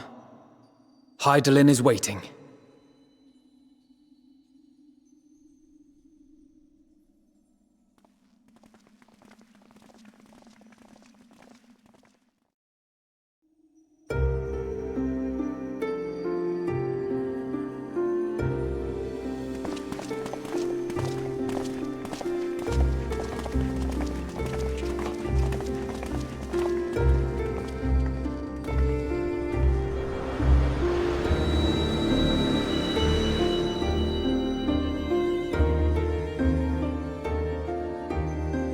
Brave travelers, I welcome you.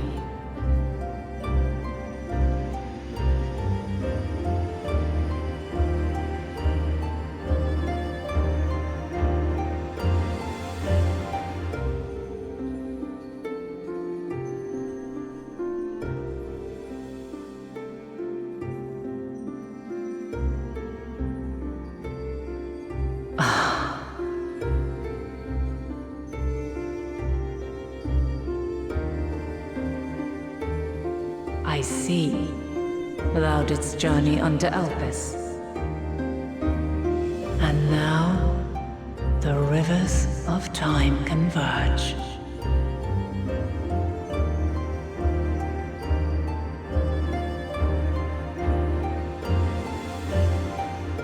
I know why you have come, yet I would hear you speak your reasons all the same.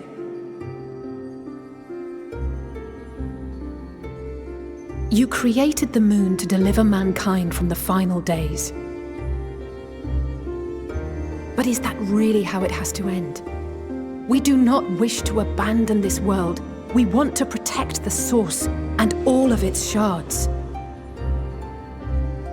To flee is but one of two paths. The other leadeth to Meteor, far beyond the stars, where she doth chant creation's requiem.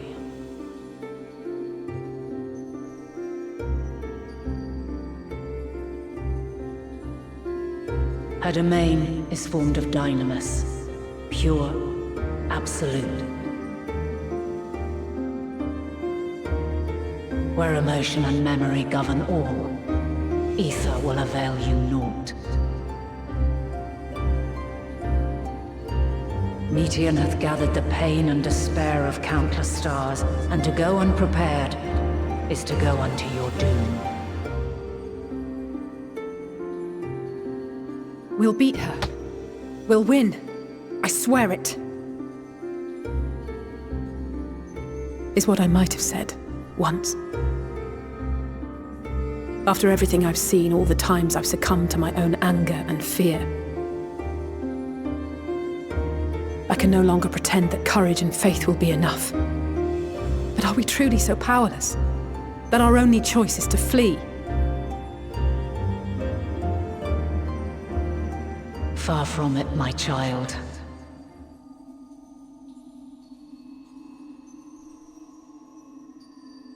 Long ago, the inhabitants of myriad stars, many more prosperous than Atheris, sought to free their worlds from life's woes. Sorrow and anger, conflict and hostility, despair, and even death itself. But as Meteon reported, every attempt ended in failure. Darkness abideth within every living being and can never be cast out. Neither reason nor faith can challenge this immutable truth.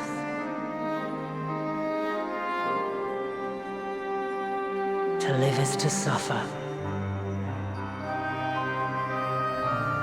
And in suffering, find strength and purpose and hope.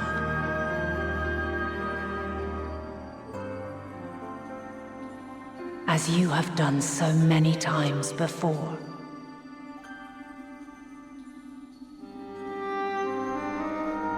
Thou dost pursue an impossible dream, yet knowing this, you pursue it nevertheless. And thou hast learned to depend on others as they do thee.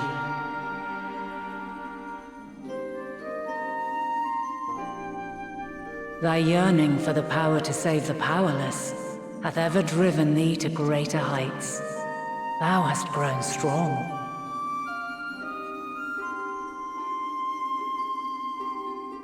Though those closest to thee no longer walketh by thy side, their love remaineth thy guiding light. For duty's sake, thou hast been bound by truths unutterable time and time again. Yet thy heart hath never wavered, as thy companions will attest. In thy pursuit of mysteries great, all thou believest is brought into question. Undaunted, thy thirst for knowledge remaineth unquenched.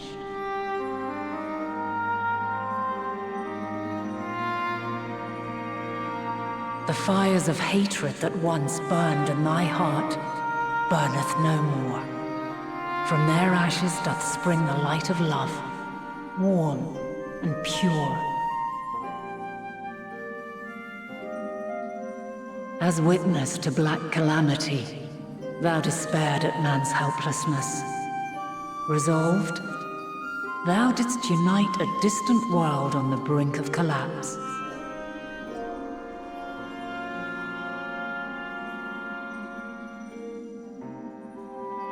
And thou, my champion, when all did seem lost, thou never abandoned hope. For every trial and every foe that did bar thy way, thou hast proven equal to the challenge, drawing courage from the many bonds forged on thy journey. You have all known despair, and though the end approacheth, you walk on, heads held high.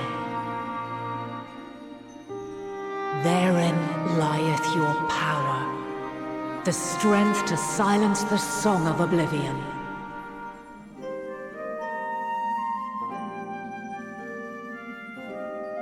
Then there is a means to confront her. Yes, if you should prove yourselves worthy.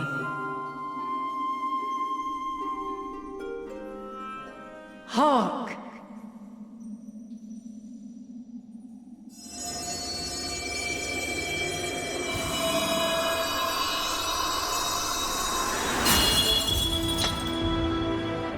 Nigh impossible is it to send mortals to the edge of the universe. Should you fail, there will be no second chance. As the will of the star, I ask of you this. Do you possess the fortitude to stand firm when all around you doth crumble? Do you possess the faith to vanquish despair itself? Should you lack the strength to best a supreme deity, I cannot allow you to make the journey. You must leave this star and never return.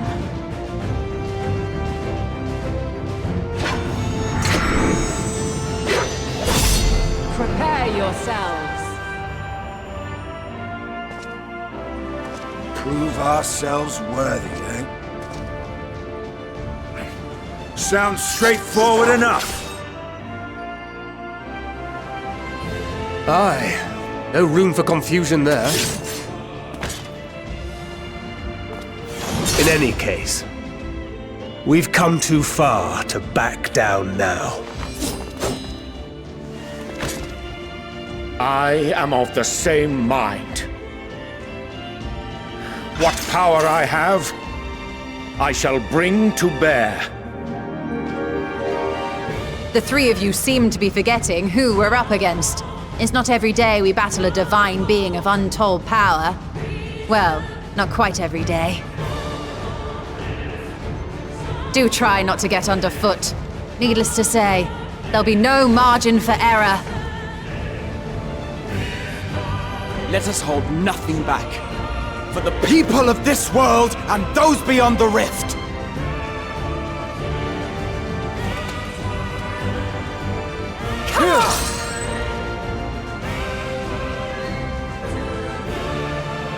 Alas, the question I posed to thee in Elpis hath remained unanswered these long years. I would hear thy response, warrior of light. Shouldst thou emerge victorious?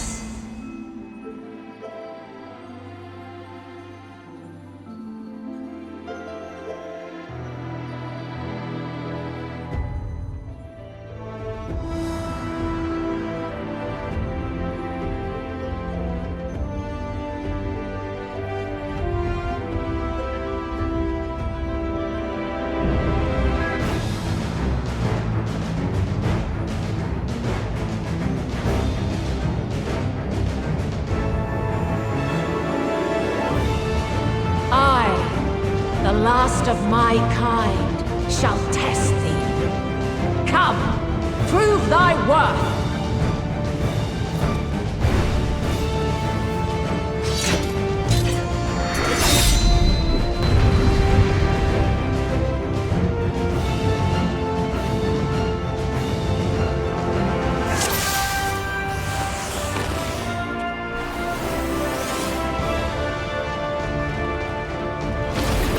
Have you the strength of will to alter man's fate? The way forward is clear. If this is the test we must overcome, so be it. This will hurt. A change of arms. May the test continue.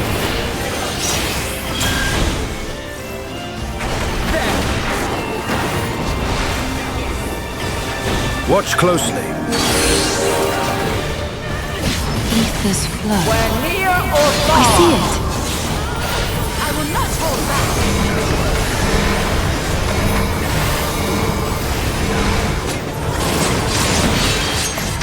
And now this. Be gone!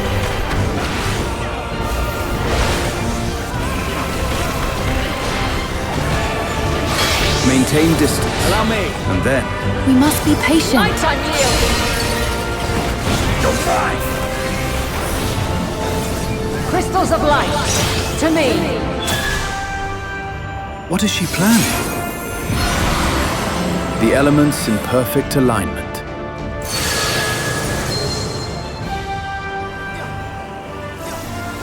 Here. Whatever this is, we've but one choice. To break the circle. The song of creation's end. Feel.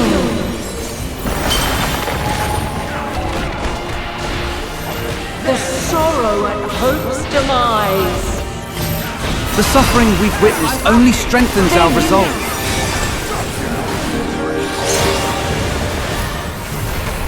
Find your way in the darkness. By the light, we shall.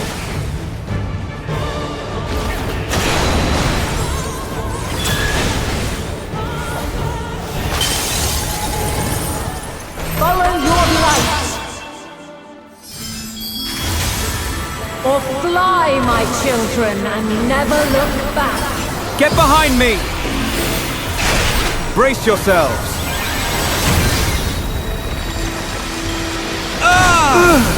Hers is the power to sunder worlds. It'll take more than that. Then you are resolved.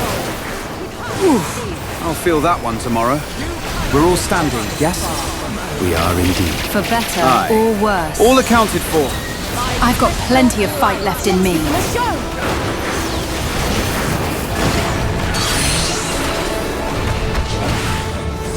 We're near or far.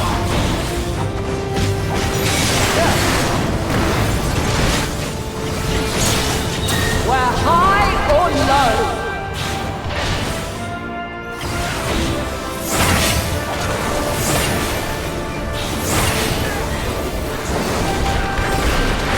You underestimate me! I will not hold back.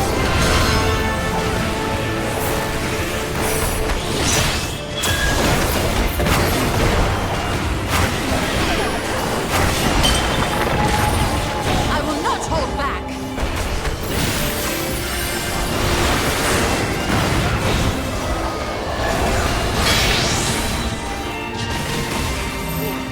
Light unyielding.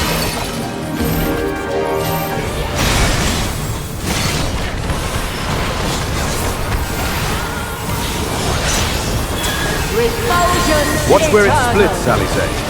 Way ahead of you.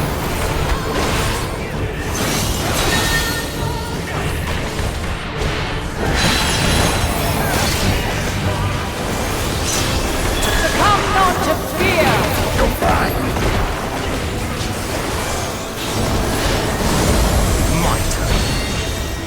This was never like to be easy. Hold still. Could that be a flood of light? Not good.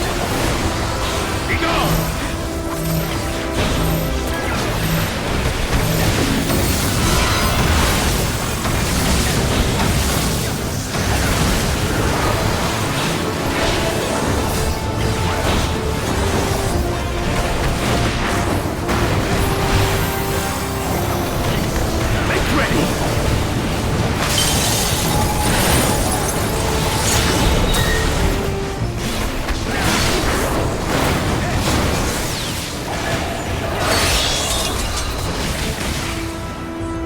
By blade!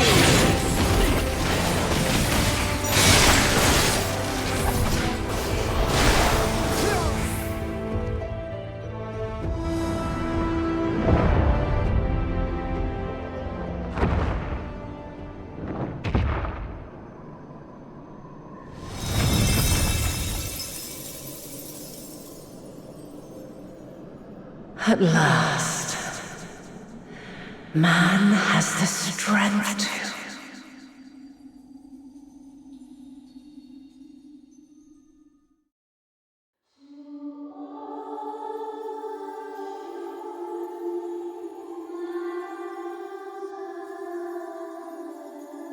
No! This can't be happening!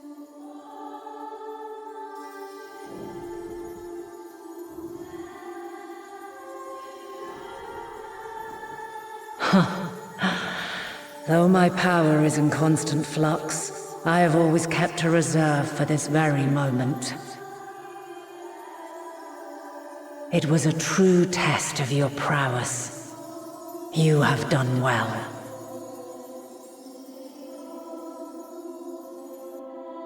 There is one thing I must ask. By sundering the world into 14 shards, the ether of all living beings too was divided. This reduction would in theory allow us to more easily interact with Dynamis. Having seen mankind brought to the very precipice of extinction, You wished for us to develop a means to overcome despair. You believed we had the potential and sundered all creation to see it fulfilled, to deliver us to that swirling maelstrom of dynamis in which our foe hides, and grant us the power to defeat her once and for all. Is this not true? It is as thou sayest. 'Twas the trial to which I subjected mankind, and it hath led to untold bloodshed and suffering. There was no kindness, nor justice in the tragedy I wrought. When confronted with the almighty Zodiac, my only recourse was rend him and the world asunder, that his power be diminished for a time.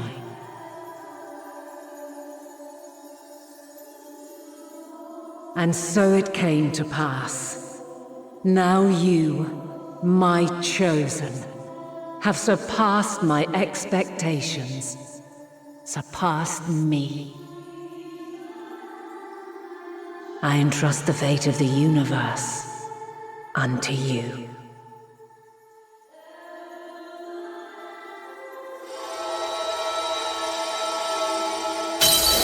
This crystal contains the memory of Meteion's passage through the stars. Deliver it unto the Loporrits. They will guide you to her.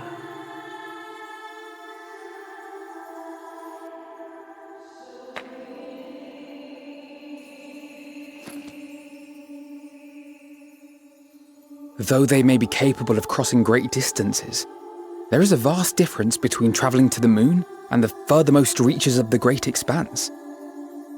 And unlike Meteion, we cannot simply soar on waves of dynamis to our destination. Indeed. To make such a journey would require an astronomical amount of ether. But a solution lieth close at hand.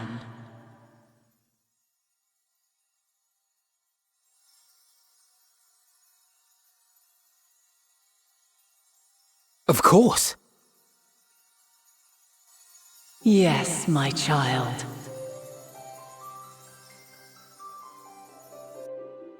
Ever since I became the will of the star, the ether drawn here had slowly crystallized.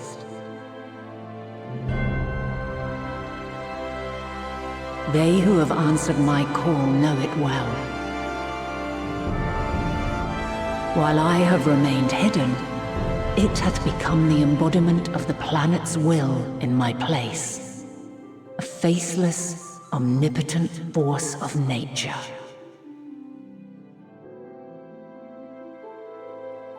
The Mother Crystal, our final hope.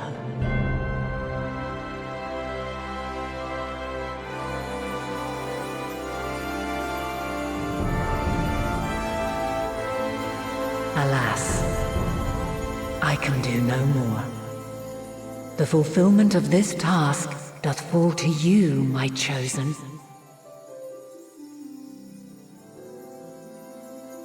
Now, heed these words.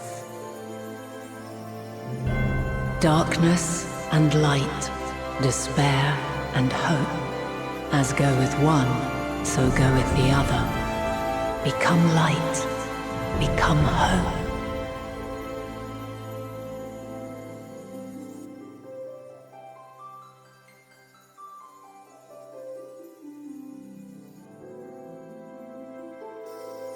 I have a gift for thee. Come closer.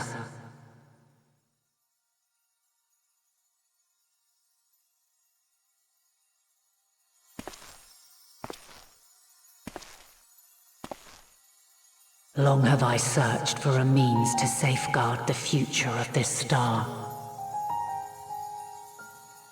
Though I knew failure after failure, by recalling thy tales and my promise to thee, I found the strength to carry on. Though the world is ever changing, thy thirst for adventure hath never waned. Thine unshakable resolve never ceases to amaze, to inspire. As a mark of my gratitude, I bestow this final gift. Thou dost possess the crystal of Azan, yes?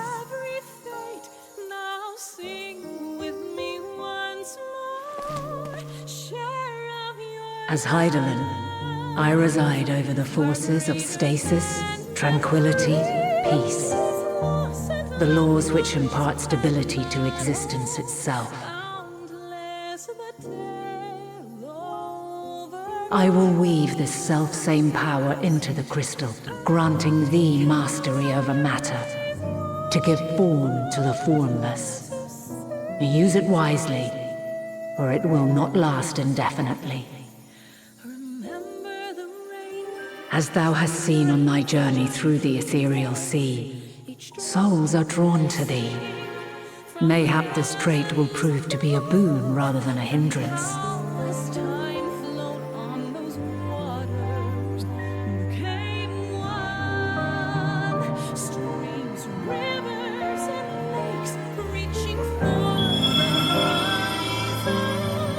It is thy hopes and prayers that enable Azam's invocations and give them life.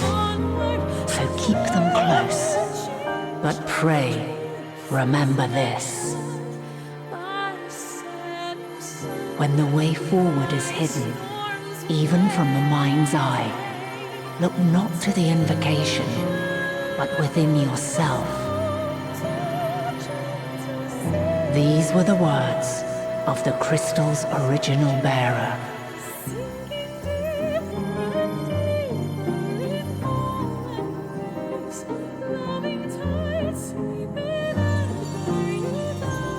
With that, my work is finished.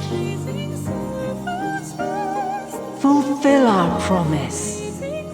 Right the wrongs committed when the world was yet whole. Silence the song of oblivion. Teach her a brighter melody. Show her our journey is far from over.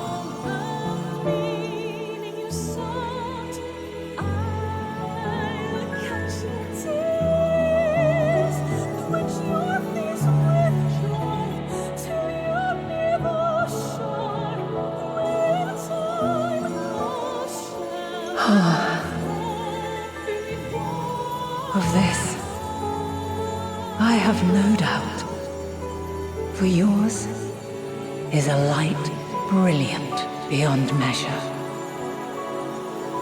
Long after I have gone, though not even my soul remaineth,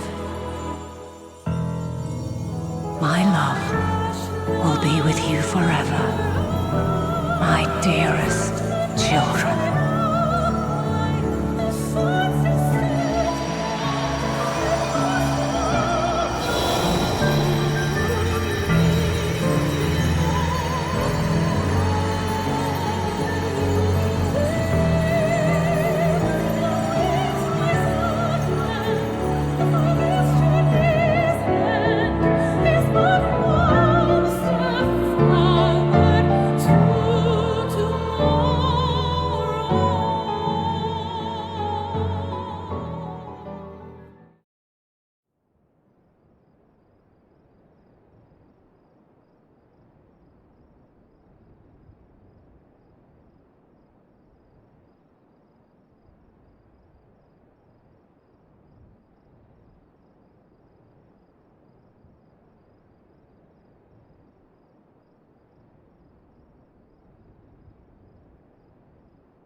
There you are.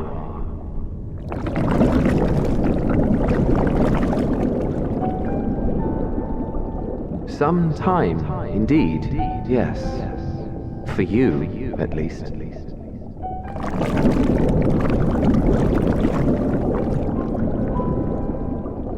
Believe me, I'd meant to get some proper sleep. But here we are, drifting along instead. Well, you too. And so we remain, to watch and wonder.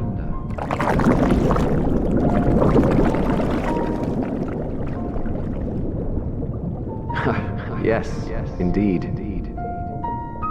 To begin, we first must see the end.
You will never get what you want.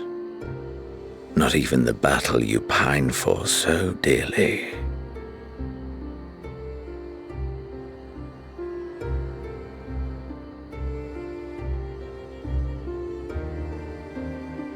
In that transcendent moment, what was it that I sought in you?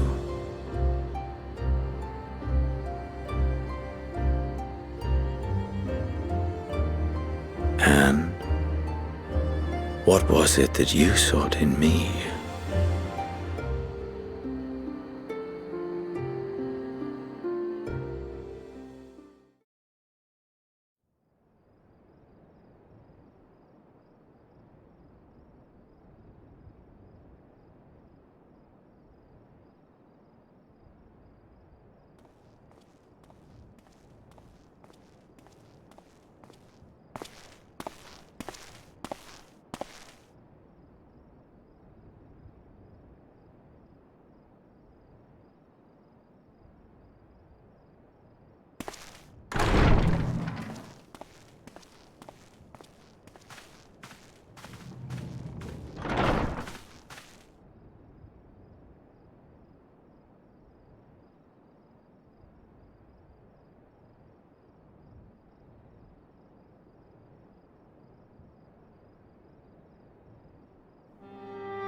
How often have we thus assembled? To combine our knowledge and seek solutions to the problems before us. Back at the Waking Sands, it was all we could do to address the most minor of troubles. Who could have realized what we'd find when we began to look to the sources of the realm's woes? At the Rising Stones, we made great strides and shared many moments, from the joyous to the sorrowful.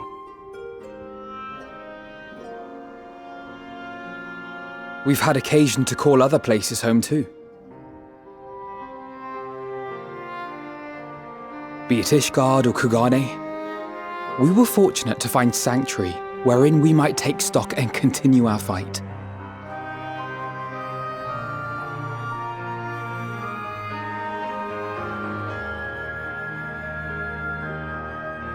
I was honored to host this company in the Crystarium, to stand with you all as we confronted the truth of the star itself.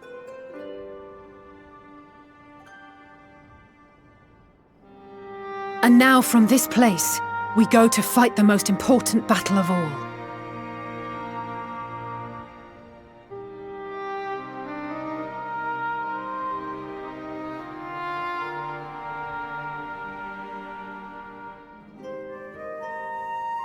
The Forum has sent word. The Ark is ready. The Loporrits naturally will be commanding the vessel.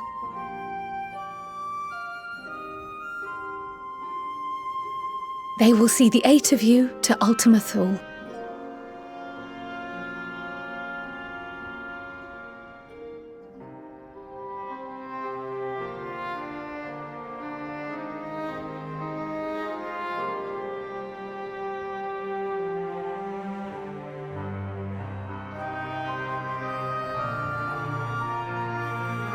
Upon arriving, your objective is to find and vanquish Meteon. As a final formality, the Forum bade me ascertain your resolve. So, are you certain you wish to do this?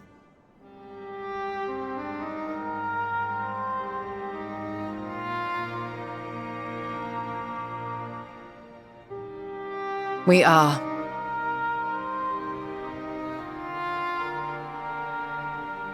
Then, ere you report to Thalmasane, I leave you with these words.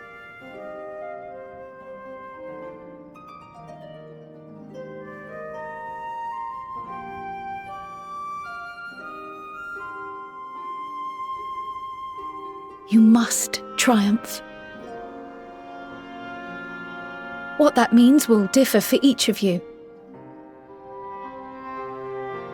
To make it back home, or to simply avert doom, or perhaps something else altogether. Yet whatever it is that drives you, I have faith in its power to see you through.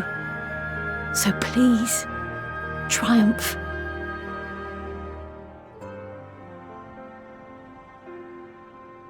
Triumph, as we who remain behind believe you will.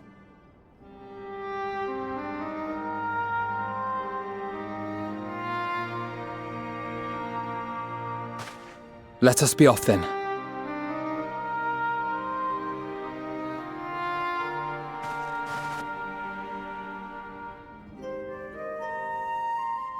Wait!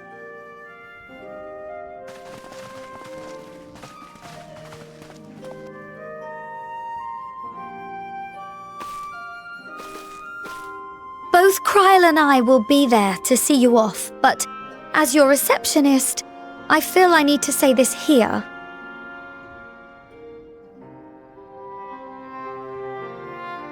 Safe journey, all of you, and be safe.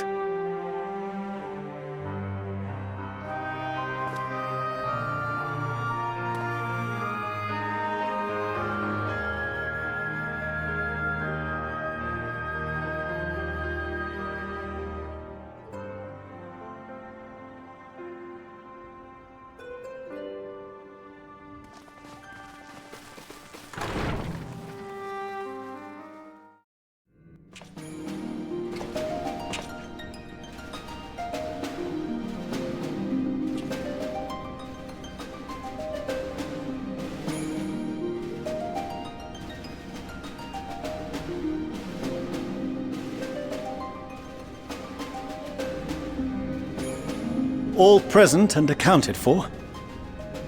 Good. As you will have heard, the Ark is ready. All that remains is to board and be on your way. I've seen my fair share of tight schedules, but this was bloody murder.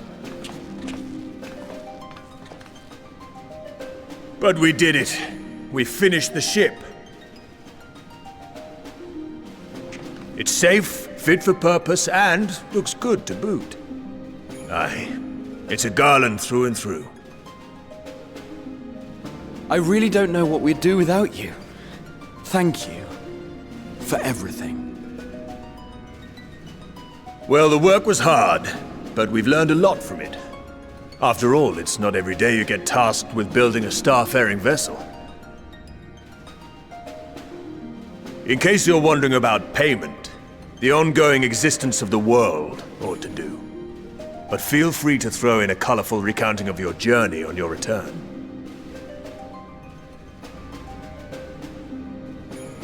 So, have you thought of a name? A name? Wasn't everyone just calling it Father's teeny tiny toy boat? Well, seeing as its purpose has changed, I thought a more eloquent name was in order. I suggested as much to Fortuno, who seemed quite amenable to the idea.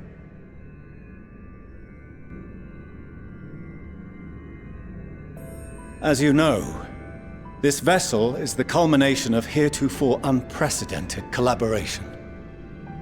And though said collaboration is owed to the Scions, there is another whose noble deeds made our work possible.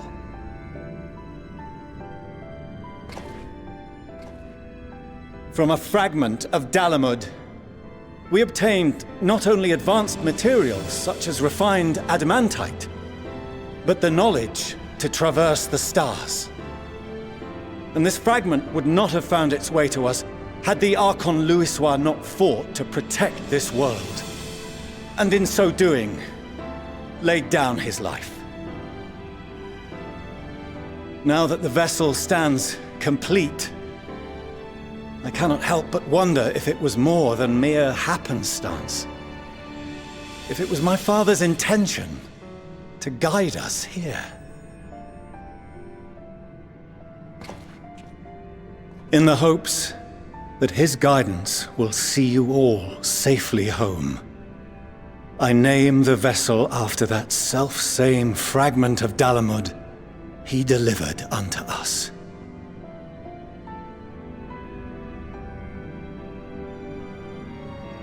The Starship Ragnarok.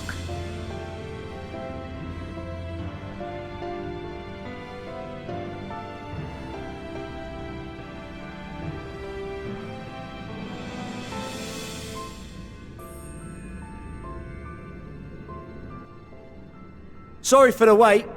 I got everyone you asked for, and not a one less.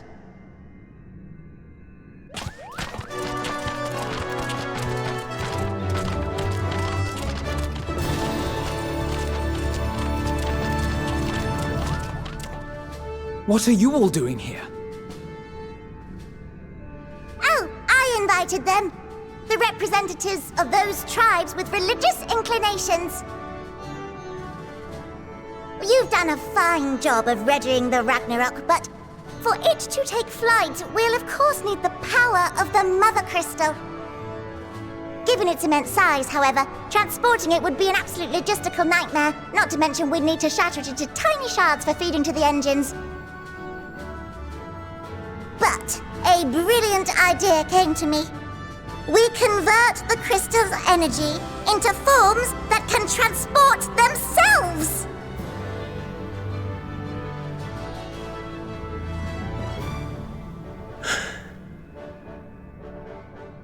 Thou wouldst employ summoning, or should I say its precursor, creation magics. Care to explain for our benefit? As you may have witnessed at Bestway's Burrow, the Loporrits are capable of creation magics, which they use to shape the moon's environment. Yet simple though they make it seem, 'tis a highly advanced and exacting art. To perform it correctly requireth that the wielder holdeth the object in his mind's eye in clearest detail. Hence the ancients' meticulous management of concepts. Drawing upon this art, the Ascians conceived of summoning as we know it. A derivative that replaceth the complexity of concepts with the simplicity of zealotry to make manifest a creation.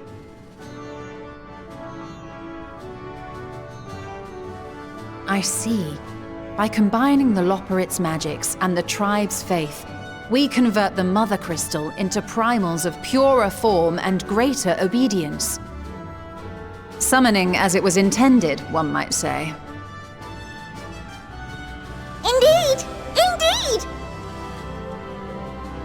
While Hydaelyn gave us the ability to use creation magics, she forbade us from using it to make anything possessed of a soul, or similar. She didn't say anything about fulfilling the desires of others, though. So, borrowing our friend's faith, we'll create deities using the Mother Crystal's power and send them to the Ragnarok! Am I the only one here concerned about the risk of being turned into a tempered minion? Oh, right, I was getting to that. From what I've read in Sharlayan tomes, it appears the Ascians incorporated an additional nasty element into their summoning method. The fervent desire to assimilate others into one's belief. Beings thus created are instilled with the self-same desire and use their powers to enthrall people, starting with the summoner. In contrast, our creation magics, the original and the best, except no substitutes, don't incorporate any of that rubbish, so there's no risk of tempering. I mean, if the being was on the scale of Zodiac, you might feel a little tug, but I think we'll be safe enough.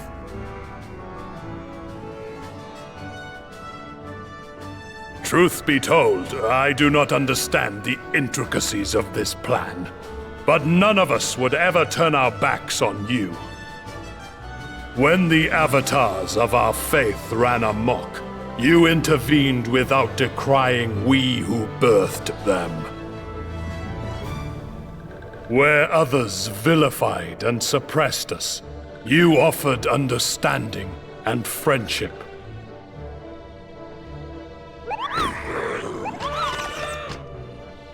In gratitude, we will share with you the true expressions of our gods, not malevolent deities, but benevolent saviors. Alright, you lot, we're heading to the ethereal sea. Stay in sight, else you're liable to get lost. Lead the way!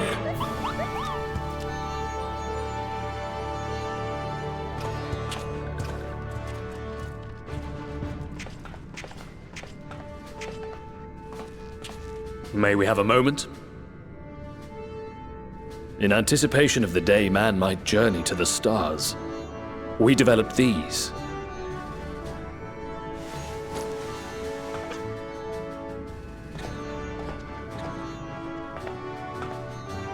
Portable teleportation devices, one for each of you, designed to work in tandem. Press the button on one, and in a matter of moments, all 8 will activate and send their owners back to the Ragnarok. There is no telling what hazards you may encounter. If you find yourself separated or lost, please do not hesitate to use them. Be safe, all of you, and come back.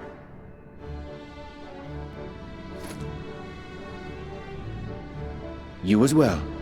I pray you take care. Looks like everything is in order, so I'll go ahead and board. A few of my fellows will remain to assist with the summonings, but rest assured, the vessel won't want for competent crewing.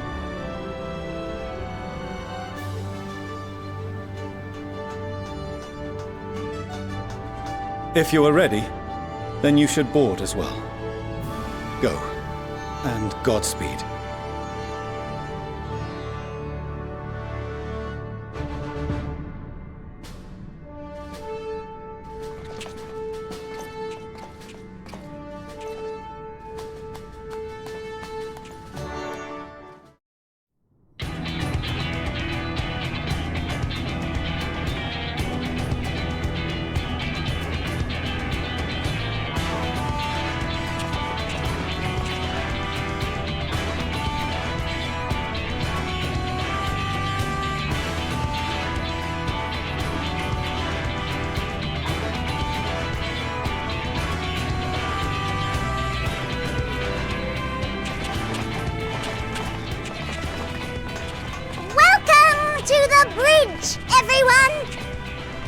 I hope you have everything, because I can't be bothered turning back.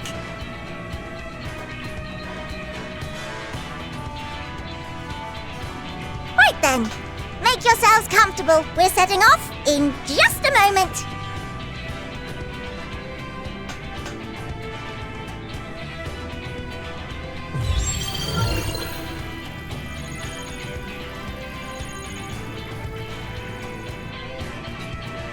It's incredible.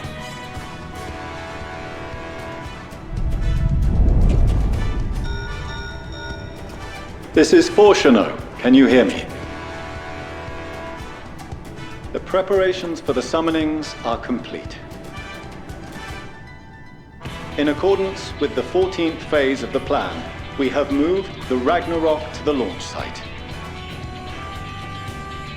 The gates are open. You may depart when ready. So, are we ready? As ready as we'll ever be. Let's get going. Oh, come on! The burnt-out star's got more fire in its belly! Try it again! With feeling!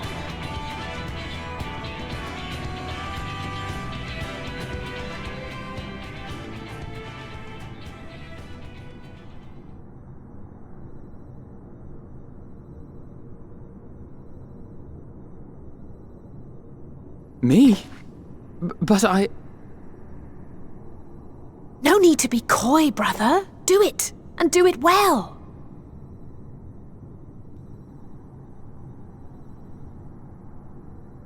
If you all insist.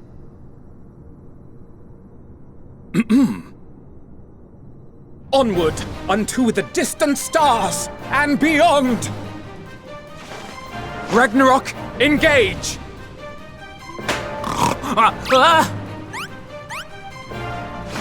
Engage!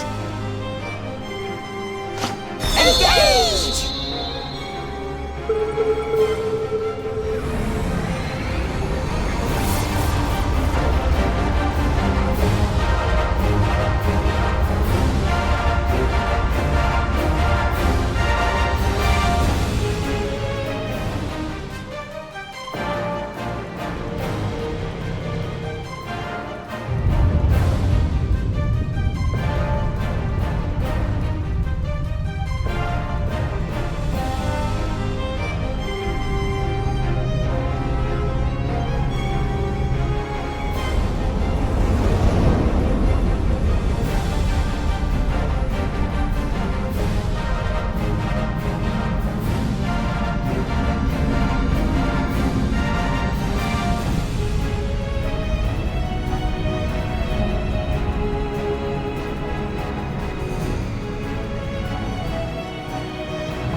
Endwalkers into the sky! I cannot imagine a greater indignity! Do not sulk so, for thy mighty winds exist not only to buffet and batter. Nay, they may serve also to thrust forth with vigor! Such is thy glory, and thus it is an occasion to rejoice! So come, let us revel!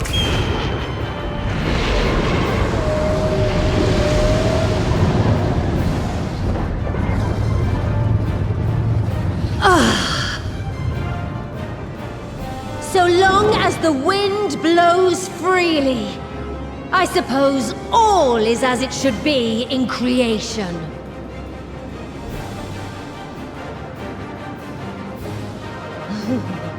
I will render unto them a storm, that they may pierce the firmament and fly free!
peace?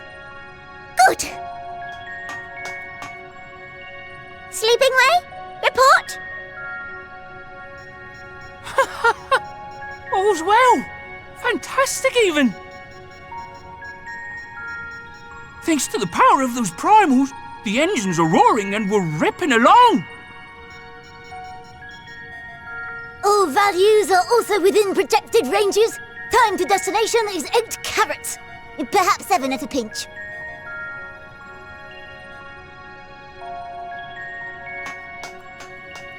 All right, let's go over some points of caution.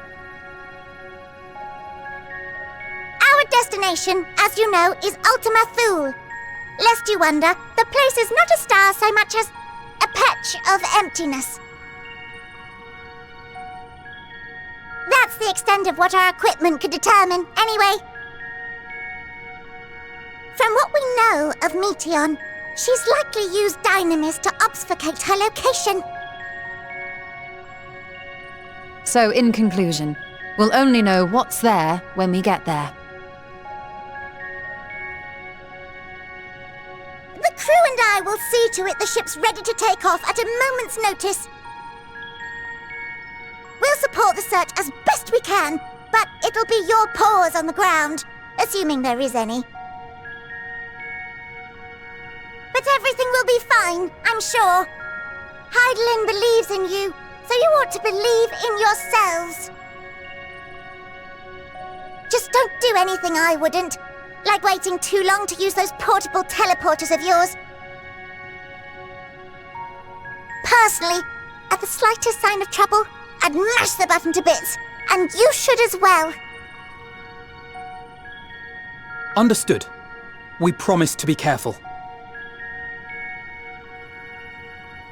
I suggest you brace yourselves. We're about to arrive and the vessel will shake a good bit.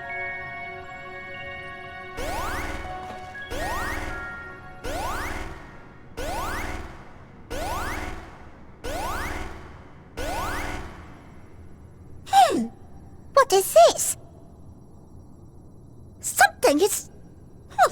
interfering with the equipment.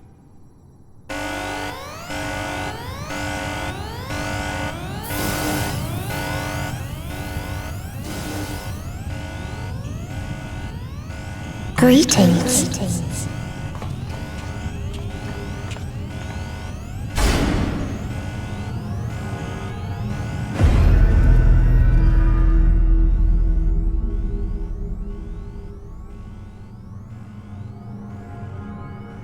Greetings. Can you hear me?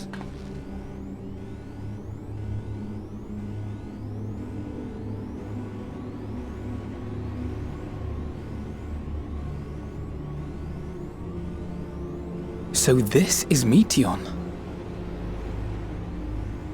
Oh. Have you met one of my sisters? I don't remember meeting you myself. But I do know that you're from Atheris. Why have you come? All you had to do was wait. I would have delivered to you your ends.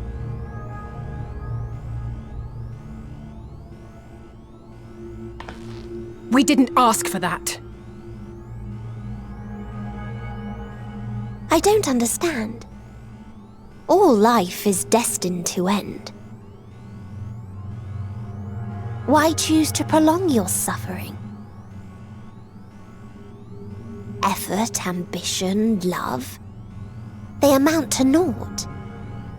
Happiness, should you find it, is inevitably lost, stolen away by events beyond your control. There is no logic nor meaning in it. You think there is. Convince yourselves. But it's all a cruel accident.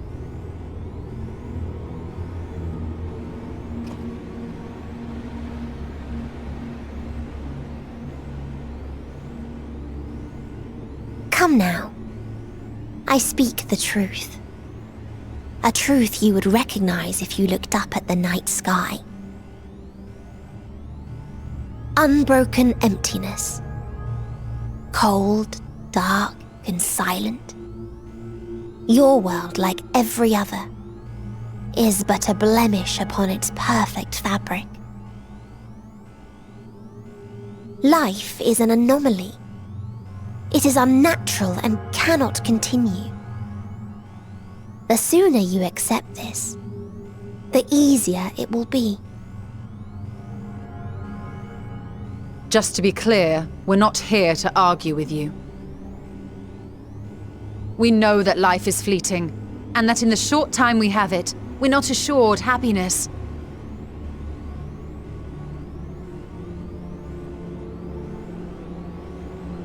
Indeed. I've seen far more sorrow in the eyes of many I've met. I myself have plenty of regrets. And one day they'll die with me, gone to dust with my good deeds and unfulfilled dreams. But we accept this. That our existence may seem pointless, that sorrow, rage, and despair will always dog our heels. And we press on regardless. That is why Hydaelyn guided us here. In her boundless love for mankind, she has prepared us for this trial, and in her name, we have come for you.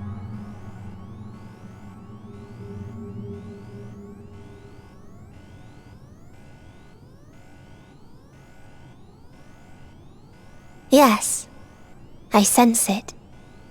A burning passion like unto fury. I know it well. For the same passion once burned in many a star before yours.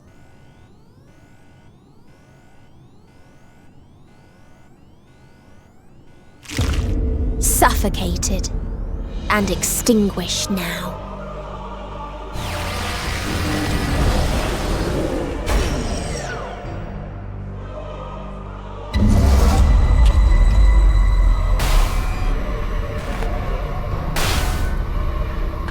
I can't breathe. You approach the bounds of my ultimatum, where emotions dictate reality, where resignation and acceptance unite to embrace the end, where those who yet valiantly cling to life cannot thrive.